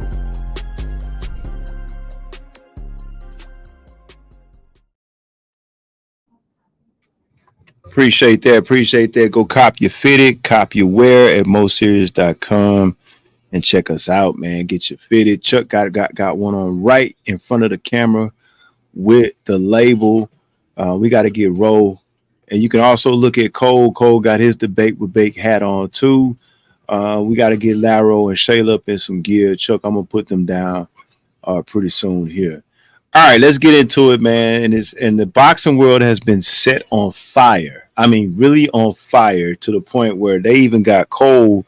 And here's the thing, ladies and gentlemen, Cole been trolling all week, and rightfully so. As casuals, when they get one right every now and then, they like to boast about it.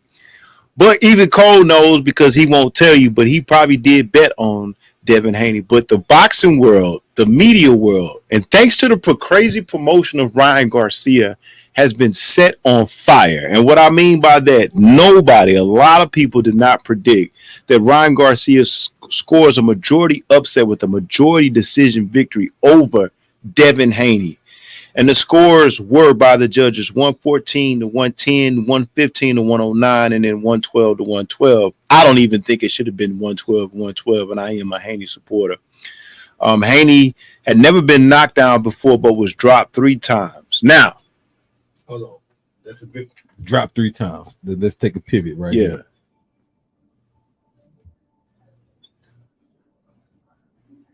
I think They have the power, but he doesn't have the accuracy and timing. If you're that aggressive, get overconfident. Big left hand by Garcia. Rocks Haney early. Garcia said he was going to knock him out. Hanging on for life.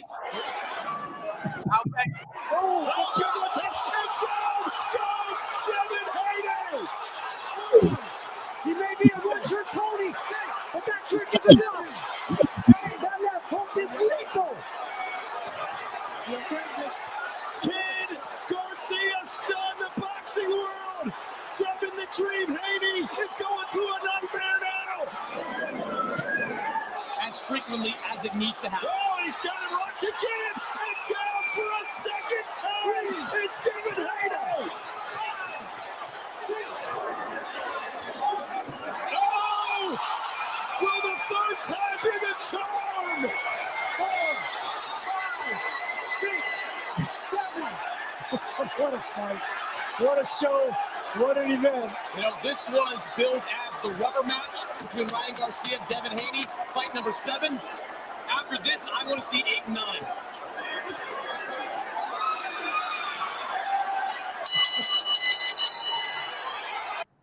All right, so shout out to my man Ryan. And again, I don't know how this judge, and I'm a Haney fan, but I don't know how this judge had it 112 to 112. Some people say that what's that? Oh, yeah. Some people say that it was 112 to 112. I don't get that. 3 knockdowns, it could not possibly be that close, rather. But let me say this, and this is what I was trying to get Cole and the rest of these casuals to understand. Ryan won that fight, okay? The reason why Ryan won that fight is because Devin Haney tried to go in there and do something that he has absolutely not been able to do. And he tried to go in there and knock out Ryan Garcia. He's never been a knockout artist.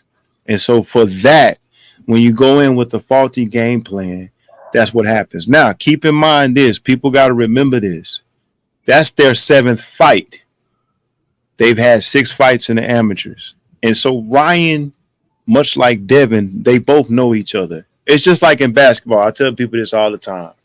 What makes a sweep so degrading in the NBA playoffs is that, like, what you're saying is somebody is able to beat you 4 times without you winning. That's very hard to do.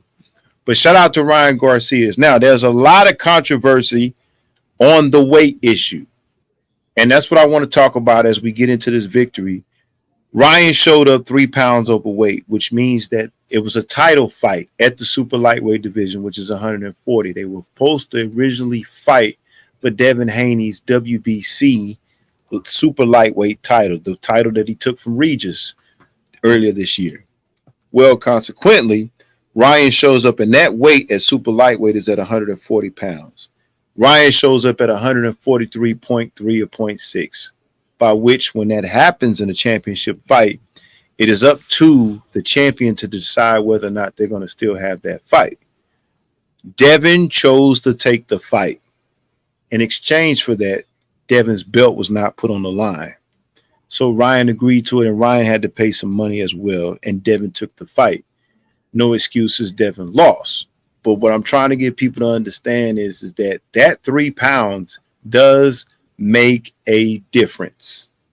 Let me say that again. And for all you Tank fans, if you wonder why Tank put Ryan in a rehydration clause and a catch weight, it's because Tank understood that.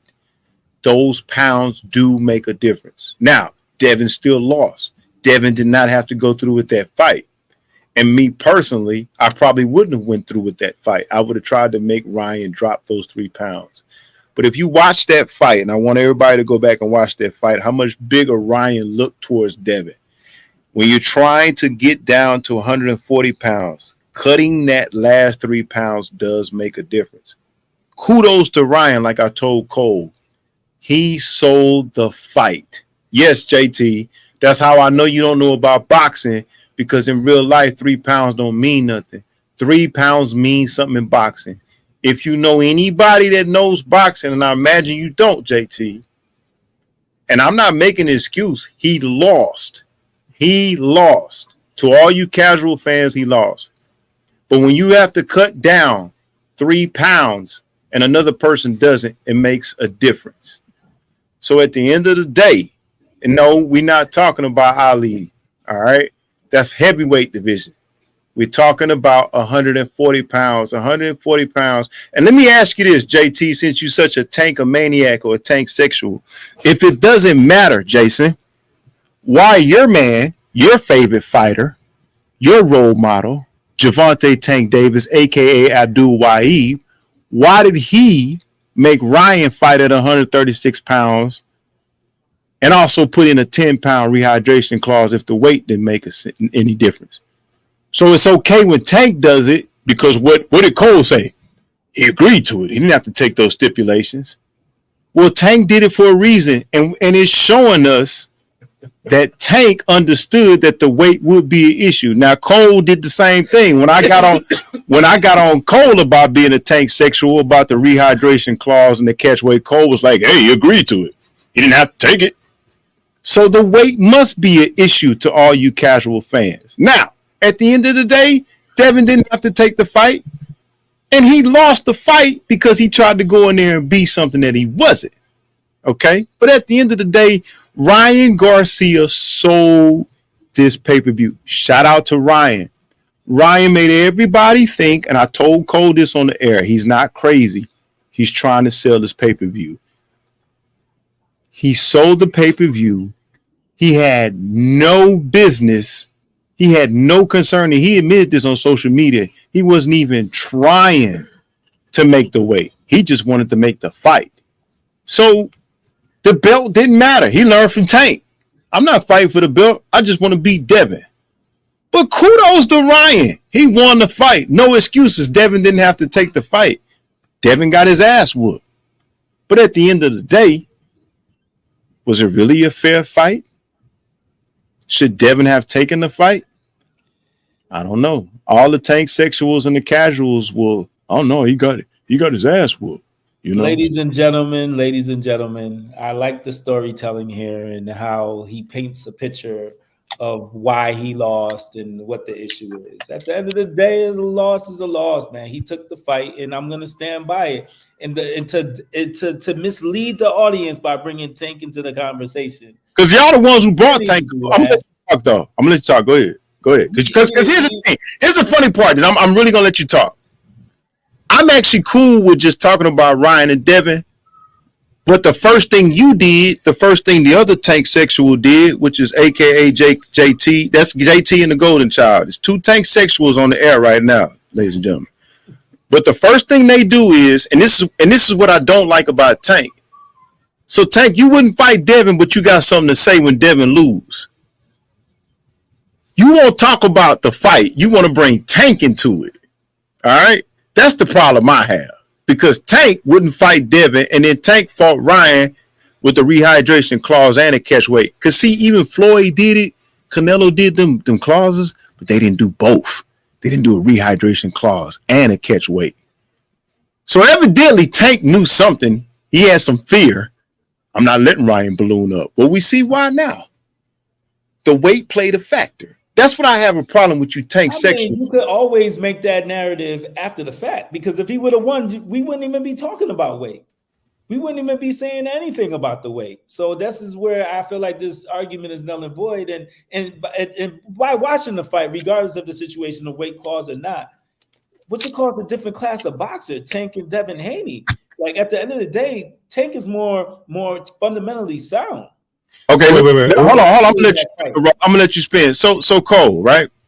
So you believe Tank is the best out of all of them, right? if I'm I think correct. he's.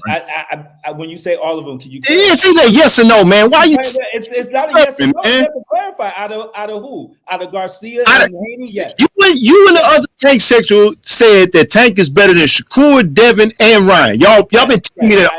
I agree with that 100%. So if the weight doesn't make an issue, then why did Tank put all those stipulations in? It must be legit if Tank did all of that. Tank did it for his reason. I don't know his reasoning. Do y'all hear this? You do know his reason. Exactly. This is how much of a fan of man these guys are. You just told me when the fight happened, and I want y'all to know this. I'm gonna let Ro talk because I get too emotional because y'all go back and forth. But here's the thing: when that fight was happening, I came on this podcast and said, "I know Tank gonna win." You bet on Ryan as an underdog, and I told you you should have never done that simply because he put him in a rehydration clause and a catch weight. And I told, hold on, wait. And I told you and JT, I smell fear. And y'all, you know what y'all told me? Well, that's what he agreed to it, and he knocked him out. Okay. And throughout the history of boxing, and this is what I mean about you all being casual, there have been catch weights and rehydration clauses, but that's the first time that somebody's used both. Floyd used them, but he didn't use both, a catch weight and a rehydration clause. So now you want to get on here and say it's not an excuse, but for Tank, it was cool because that was his stipulations. But when Ryan don't come in on weight, that's why Ryan don't have the belt. It's all good. It's an excuse. Which one is it gonna be? That's why I call y'all fans of man. So let's just say Tank would have lost that. Would you be saying the same thing you saying right now for Haney? Probably not, because you hate Tank. Because at the end of the money team. I don't hate the money team. I just don't understand if we fight a man just like Devin did. Because at the end of the day, Devin lost. But guess what? Did Devin put him in any rehydration clauses? He fought him like a real man, not a rehydration clause and catch weight. But then when I say something about the weight, and Ryan came out and said, I intentionally didn't make weight so I could have extra pounds, so I could win the fight. But y'all don't want to talk about that. Because when Tank does it, it's fine. Oh, he's the greatest. He's the greatest. Ryan, you want to fight me? I'm not going to put my belt up. We're going to fight at 136. And then the next day, we're going to weigh in because you can't rehydrate up to 10 pounds. The whole boxing world say, Ryan, don't do it. Y'all had no issues with it. Now Ryan tells you, I deliberately came in 3 pounds overweight because I knew that was going to give me an advantage. And then when we bring it up, oh, he just got beat. Because Haney don't take weight clause and rehydration. And here's the funny part about you. Your favorite fighter is Terrence Crawford. Did he put Arrow in any rehydration clauses and catch weights? No, go ahead. At the same time, to me, here we go. It had nothing to do with weight. He just got outclassed in the ring. But Cole, the power differential was stark. Tell the guy you didn't see. But also the boxing skill. Nah, the boxing acumen. Nah, we can't say that. We can't say that. The blame needs to be shifted squarely on Bill's back. To be all the way honest with you, because it's like. His old man. Shout out to Bill Haney, you know what I'm saying? Like, look, but it's like he needed somebody old in the game because at that particular point to navigate those waters, mind you, I mean, my man, not Dick Wright, Devin hadn't been dropped to that point at all, only to be dropped 3 times, and I'd say almost thoroughly outclassed. You know what I'm saying? I mean, not almost, he was. Okay. I didn't want to be the one to say it, but it reminded me a lot of. You ain't gonna say it reminded me a lot of. He lost. It reminded me a lot of the fight. It reminded me a lot of the old Antonio Margarito Cotto fights back when they found out that Margarito was loading them gloves up because it was like, wait a minute, it's in the same Garcia that Tank saw. If you look at the side by side with Tank Ryan and Devin Ryan and next to each other. I almost brought that you could show it. Man, it's crazy. It's stark. I mean, dude, Tank knew what he was doing. I give him that because it's like how else you drop the bigger man with a body blow like that? It's like you Tank, put him in a catch weight and rehydrate. Tank is an exceptional boxer himself. However, he got that straight out of the money team school of negotiation, and just that. But they didn't have a problem with that. Like this other Tank sexual JT is over here talking about, and he got dropped. by a Mexican that's drunk 3 pounds of water. See, this is what I'm talking about with boxing and educating fans. See what I'm saying? Cole got in his mind because he want to troll because he want to go against what I say. That's cool. I said it. Haney lost. The problem with Haney is this. 2 things. You should have took the fight. You should have made him cut some more weight. Number 2, it had me nervous when you and Bill was like, yeah, we're going to put the death. I'm putting it out on Ryan Garcia. I'm like, wait. You don't knock nobody out. So you went in there, you bought it just like you bought it. I had to tell you, you like, yeah, man, I don't know if Ryan going to make the fight. I said, Cole, he just doing this. Ain't nothing wrong with him. I'm telling you, I know how Ryan Garcia. I said that. I said he had mental illness. I ain't gonna lie. I really thought we all drank Jesus in one verse and one. Exactly. And then he turned around and said it after the fight. They had a strength coach on. Shout out to the boxing boys. They had a strength coach on. He was like, yeah, Ryan said he deliberately wanted to keep the 3 pounds.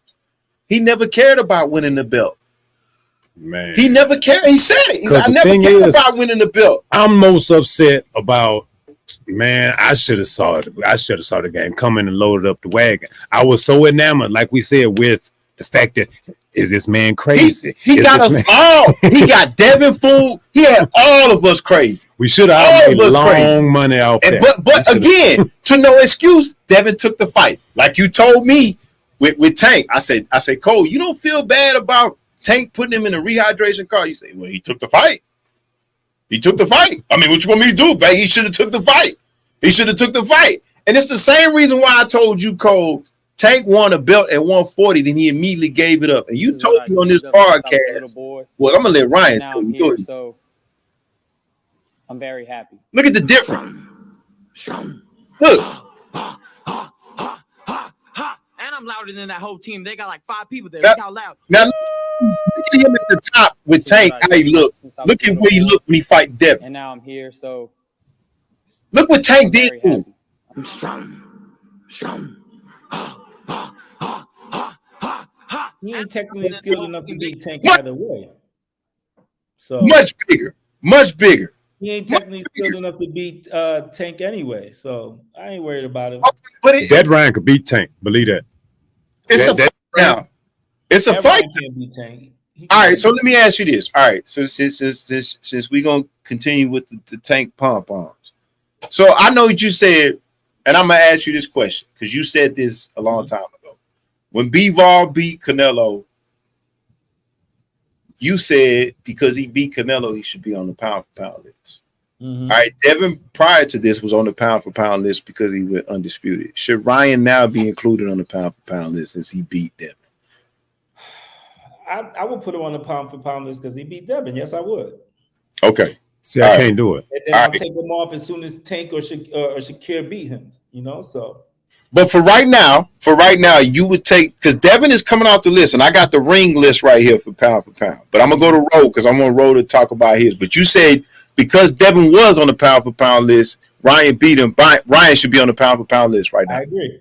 All right, go ahead. See, I can't do it. But for him, I mean, it's the lack of disregard for the title shot. You telling me to bite the belt doesn't mean shit. You come in there with hit 10 pounds. It ain't no street fight, man. It's like I understand that you really have a point to prove because you seem like you on your last legs after post Tank fight. Anyway, that's why I'm disappointing myself for buying into that because I should have saw it for what it was when you didn't have no problem paying 500 bands per pound, this, that, and other, only to find out the kid bet $2 million on himself and won like 12. Exactly. You understand what I'm saying? Exactly. So you the integrity. He already knew what he was doing. The integrity of boxing is out the window. So it's like I can't put him on my pound for pound list. Because what you gonna do? Your belts don't mean shit. You just gonna come in there, hat, fat, dope out there, and Tank. That's what I'm saying. That's what Tank got the casuals believe. Yeah, belts don't mean. He ain't no top 10 pound for pound. That's what Tank got them. You ask Jason. Jason think that's the same thing. The belts don't mean nothing. I personally don't respect boxing belts because there's too many of them. But yet, this is the same guy that tell you Terrence Crawford is the #1 fighter in the world. But he is. But how can I'm also the same guy who strongly believes, and correct me if I'm wrong, I argued with you about the Lomachenko-Haney fight. Yeah, but at the end of the day, the judges saw it my way. The judges saw it my way. Listen, That's when the belts came into play, though. It's because he was the champion. Why they gave it to him? no. Lomachenko outboxed him. No, he didn't. See, that's what I'm saying. It's subjective. We can go back and watch the fight. When you come down here, we're gonna sit down and watch the fight at my house, and I'm gonna show you how Haney won that fight. Again, if you watch that fight with Lomachenko, the rounds that Lomachenko won, he was more dominant, but Devin won more rounds. But see, you casuals, y'all want to see knockouts. Y'all want to see all of that instead of really understanding that Devin beat him to the body. Lomachenko had to go to the hospital after that fight. So here's my question then. Forget all that now. What's next for your man Haney, man? Well, for me, I'm gonna tell you. How does he rejuvenate this now going down career? After one loss. Yo, sometimes one loss breaks people. Look at Buster He got his belt. He still got the belt. All right. So this is my opinion. This is what Haney does. If you want to continue on your belt pathway, fight your mandatory. Fight Sandor Martin at the WBC. Beat him. Mm-hmm. If you want to win the casuals back like yourself and Jason, either rematch Ryan, which I don't think you deserve a rematch after getting your ass beat like that. Stevenson? No. Stay at 140, go to Puerto Rico, and fight Matias for that IBF. Because Matias is the big bad puncher on the block that nobody wants to fight. You want to get the casuals back on your side? Go into the fire like you always done. Because Matias is more dangerous than Ryan. Matias got the IBF belt. Nobody wants to fight Matias. Matias is the guy that killed somebody in the ring. At 140 at that IBF, go to Puerto Rico. Go to his home country. Take that belt off of him. You'll get all the fans back. Yeah. You go right back to the fire. After you unify, after you take your WBC and take his IBF, call out Ryan again. If Ryan don't want to fight you, just keep taking the belts at 140. But go into the fire and fight the guy that nobody wants to fight. But avoid Shakur. Shakur's not in the division. But did he call him out recently? He already offered Shakur a shot at Undisputed. Shakur turned it down. He turned it down. Tank won't fight him. He offered Tank a shot at Undisputed. And here's the funny part about you Tank fans. And I'm a Shakur fan, and I said this. Shakur should have took that offer from Devin, because if he struggled with Lomachenko at 135, what do you think Tank or Shakur would have done to him? They would have beat him, because 135 is not his weight. But if you want to get the fans back, you want to make people believe, go to Puerto Rico for that IBF. Go fight the bigger, because when you lose to a monster, go fight the bigger monster. If that monster ain't going to fight you. Go to Puerto Rico. Put your belt on the line and have Matias put his belt on the line and go beat him. Go beat the guy that killed somebody in the ring. That's how you get it back. It ain't gonna be easy. It ain't gonna be easy. But if you win, now everybody can really look at it and say, yeah, blah, blah, blah, blah, this and that. But you think Ryan should be on the pound for pound list? I think because he beat. Okay. I think he should. Because I'm looking at the pound for pound. Or for 147. Nah, pound for pound is just the best fighters in boxing. Yeah. So the Ring magazine got Terence Crawford 1, Inoue 2, Usyk 3, Alvarez 3. Yeah, I'm looking at it now. Better Bivol, Spence. I don't think Spence should be there. Because they got Spence on this. Like Davis, Rodriguez. And look, I think everybody other than Spence, like even Gervonta, it's a case for Gervonta to be on there, even though he don't have a real belt. At least Gervonta has multi divisions that he won fights at. Terence Crawford, 2-time undisputed. Inoue, 2-time undisputed. Usyk undisputed at cruiserweight. Getting ready to fight Fury for undisputed at heavyweight. Canelo Alvarez undisputed at 168. Coming up this week too. Yeah. Canelo's gonna fight Munguia on Saturday. Canelo Alvarez undisputed at 168. Better Beef, 20-0. 3 belts at 175, knocked out everybody. I wouldn't have Earl on that list, though. Earl, you could take Earl off. Yeah. But I don't know if I put Ryan. I'd probably put Shakur there before I put Ryan. That's what I was going to say. Bivol, See the difference between Ryan and B-Ball, and you said it earlier. That's why I asked you, Cole. B-Ball can be on this list. He beat Canelo, but guess what? He had a belt when he beat Canelo. Mm-hmm. See, Ryan don't have a belt. Jesse Ben Rodriguez got belts and Nakatani got belts. But to your philosophy, some people even saying Ryan, because of the pay-per-view numbers, they're saying that they did 1.5. They did more than Tank. Now, the numbers ain't arrived. Some people are saying Ryan is the face of boxing behind this. Because of the money, and he'd be the pound-for-pound fighter. I mean, the way he marketed himself, he could get it. Yeah, put him in there. Like you say, that the growing population in the U.S. is the Latino population, so Ryan should be the biggest draw.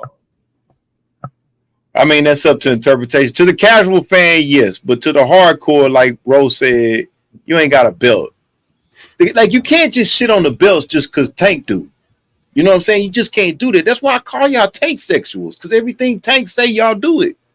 Like, and again, it didn't look like that. He got whooped. But the weight clause don't matter when Tank do it. I mean, make it make sense, man. When Tank do it, it's cool. Tank might have dropped that boy with a body blow. If I don't, he dropped him with a body blow because he was weight drained. Yeah, exactly. Dehydrated completely. Exactly. But when I said it, Ro, they was like I was hating. You know what I'm saying? But it's all good, man. All right, last topic, then we got to get out of here for real. All right, how y'all feel about this? Derrick James has filed a lawsuit against Earl Spence with the Dallas County District Court. James, the 2022 Trainer of the Year, seeks damages in excess of $5 million, nearly half from what he believes he's still owed from the Terrence Crawford fight last July. Now, word on the street is Earl got $25 million for that fight. And so what Derrick is saying is, why don't you're supposed to give me like 10% or something like that. I don't know what the percentage is. And Earl was like, nah, I give you that out of my purse. You don't get the back end. So they both taking each other to court. Now, on the other hand, Terrence Crawford gave Bomac what he always give him, plus he gave him some extra off that fight. Do y'all think Earl is wrong? I think Earl is wrong, but I might not be able to blame him because he might have got hit in the head too hard. You know what? I ain't gonna say Earl is wrong, because if that's his trainer, some kind of way them boys was mad, unprepared. So yeah. You might as well. I keep my money too. It's like you trainer of the year 2022. I guess we set the world on fire. But was that more me or was that more you? I mean, Earl, I feel you. I wouldn't pay nobody a penny. I'd clean house and retire. It's like, you know what? I see you in court, Mr. James. Yep. I ain't gonna lie about it, because it's like. But this is also the same trainer that just coached Ryan to beat Devin. Oh, so Derrick James was in that corner. Oh, so he knew. Yeah, I certainly wouldn't chunk that boy in. I'd be like, say, man, nah. You knew this was coming. You knew because Crawford was gonna bleed. Here's the controversy. So, previous to Anthony Joshua coming over to the stable, Ryan Garcia coming to the stable, Jamel and Earl are all under the same umbrella, which is PBC. You say Jamel? Jamel Charlo. Oh, man. So they were paying Derrick what they were paying him.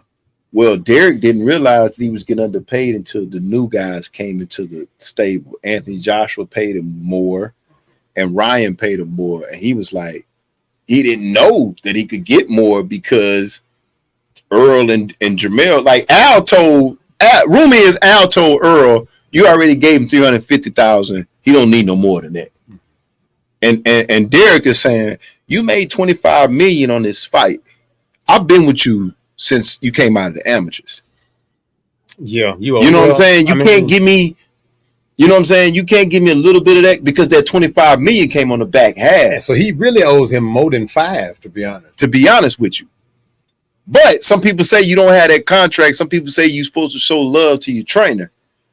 I can see both sides of it. I mean, he probably does in all likelihood owe him if he been with since Yay High. But if you get beat, exactly, I'm keeping my change. You're not supposed to pay your trainer if you get beat. You're probably not supposed to. However, the manner in which that whipping was administered, I ain't giving him nothing. Now they say Jamel didn't pay him for Canelo, but I understand because he wasn't trained or something. No. Jamel, when he fought Canelo, Jawan Guzman trained him because Derrick was helping Earl get ready for Crawford while Jamel was getting ready for it. So I understand why Jamel ain't paying. You know what I'm saying? Because you really that camp. But Earl is kind of like, I blame him. I mean, I'd be salty. I'd be salty. They probably had a good camp too. Nobody was ready for what Terrence was finna do. So I can totally understand absconding with every penny of what you earned during that whooping. You earned. I don't think it's right, man. It's not. But like I said, I don't really plan on seeing Errol. No. Errol don't really have a role, an avenue to get back. To be honest, like we just took Devin Haney, it gave him an avenue back. Yeah, because Earl got beat worse than Devin. Yeah, Errol been exposed. I wouldn't pay a wooden nickel to see Errol fight no more. You know what I'm saying? So Cole, he don't need to get none of that money. I think me, the person I am, I would have hooked up my trainer, but me too, man. Everyone's different, man. I think because dudes born in the 80s is we built different, man. Hey, I'm 1980 on the dot. Exactly. 1980 on the dot. But the thing about it is this man ain't got you, like, regardless of what you're saying, you 3 belts in the division. You only lost one person. I mean, Terrence Crawford is a world-class fighter, man. That boy gassed me. He's supposed to have me ready. He should have been in there like Mick. He should have been like, knock you in the mud. Right? He should have been giving that boy a game like, say, Terrence Crawford was in Omaha in a real camp, chopping wood, doing God knows what he do to get ready. Somebody should have known that. I think he should have paid there. It wasn't no objection. I mean, you pay your bill week. Y'all know I'm clowning around. But, I mean, and the simple fact that it's just the manner in which he was beaten. Because, you know gotta what? pay your trainer though, Ron. You're right, but I'm paying pennies on the dollar simply because it's like, he's supposed to. What if you ain't followed the game plan? I mean, it wasn't gonna be no game plan. By round 3, round 4, he gonna tell you ain't winning no rounds, baby. What's going on? I mean, it always can be an adjustment to be made. But if he's telling you that you don't follow, that's not his fault. Then he should have protected that boy. Ain't the towel? I'm telling you, they sacrificed that boy. They sacrificed my boy. I told him when he came back to the corner, like, honestly, yo, I don't know what to tell you. You feel me? Like, go down now, yo. Go down now. Go down now. I would have went in between rounds. I would have went to the neutral corner. I wouldn't even went back over there. I would have went sat up there and hey man, y'all clouded, man. Listen, you wrong. You gotta pay the man. You gotta pay him something. Yeah, I mean, man. But it's all good, man. Let's get him out of here, man. That's a good ending right there.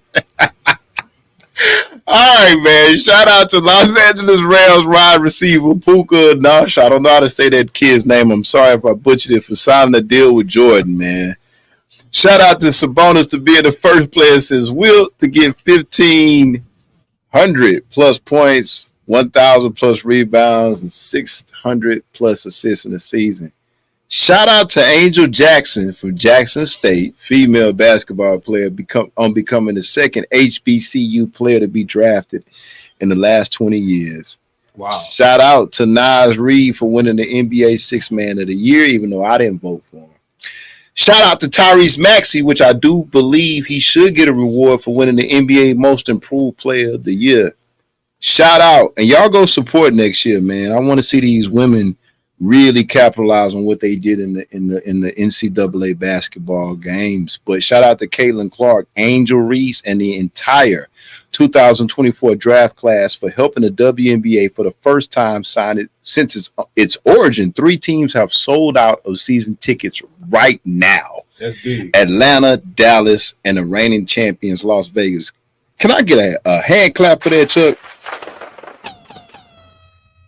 All right, and shout out to the NCAA. I don't know if I should be giving them credit, but they finally did the right thing for giving former USC running back Reggie Bush back his 2005 Heisman Trophy. They had to do that. So shout out to them.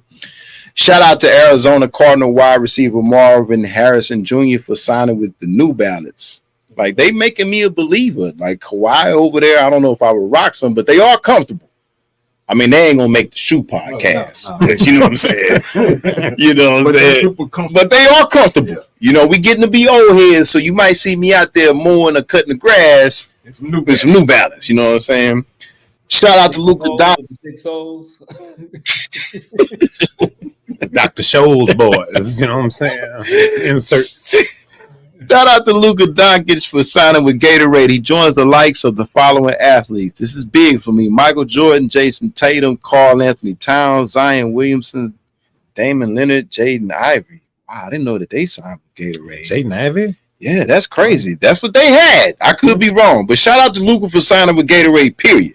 All right. Shout out to my man, the Turk, Al-Sheikh, for putting together the following monstrous card on August the 3rd in Los Angeles. He is going against the gang banging of PBC.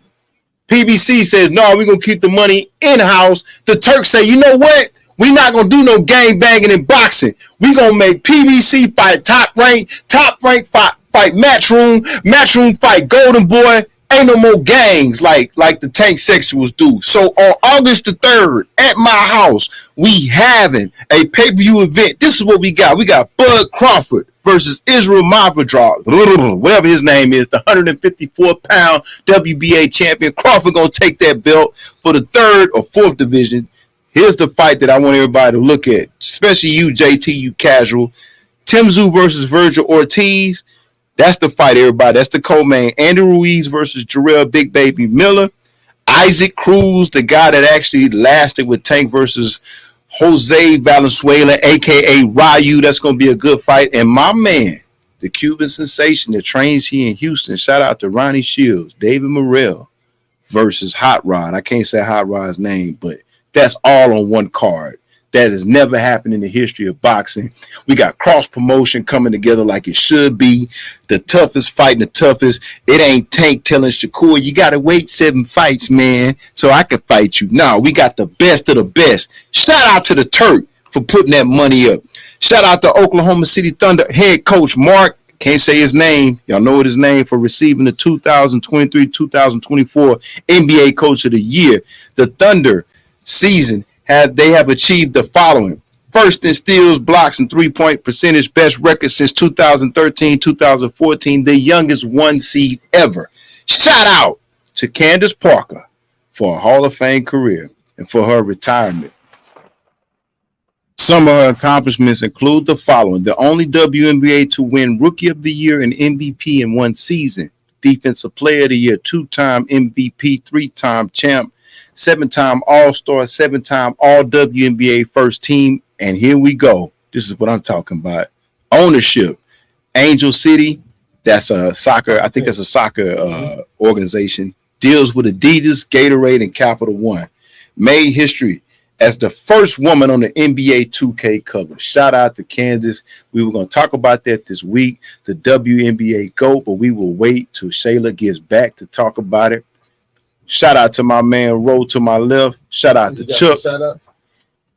Oh, no, not currently. Like I said, we family. Like I said, all my cousins, all my children, all my nephews, nieces, everybody else signing off. Yeah, we know Cole. We know you got some shout outs, Cole. We got to talk to Jalen Brunson and the New York Knicks.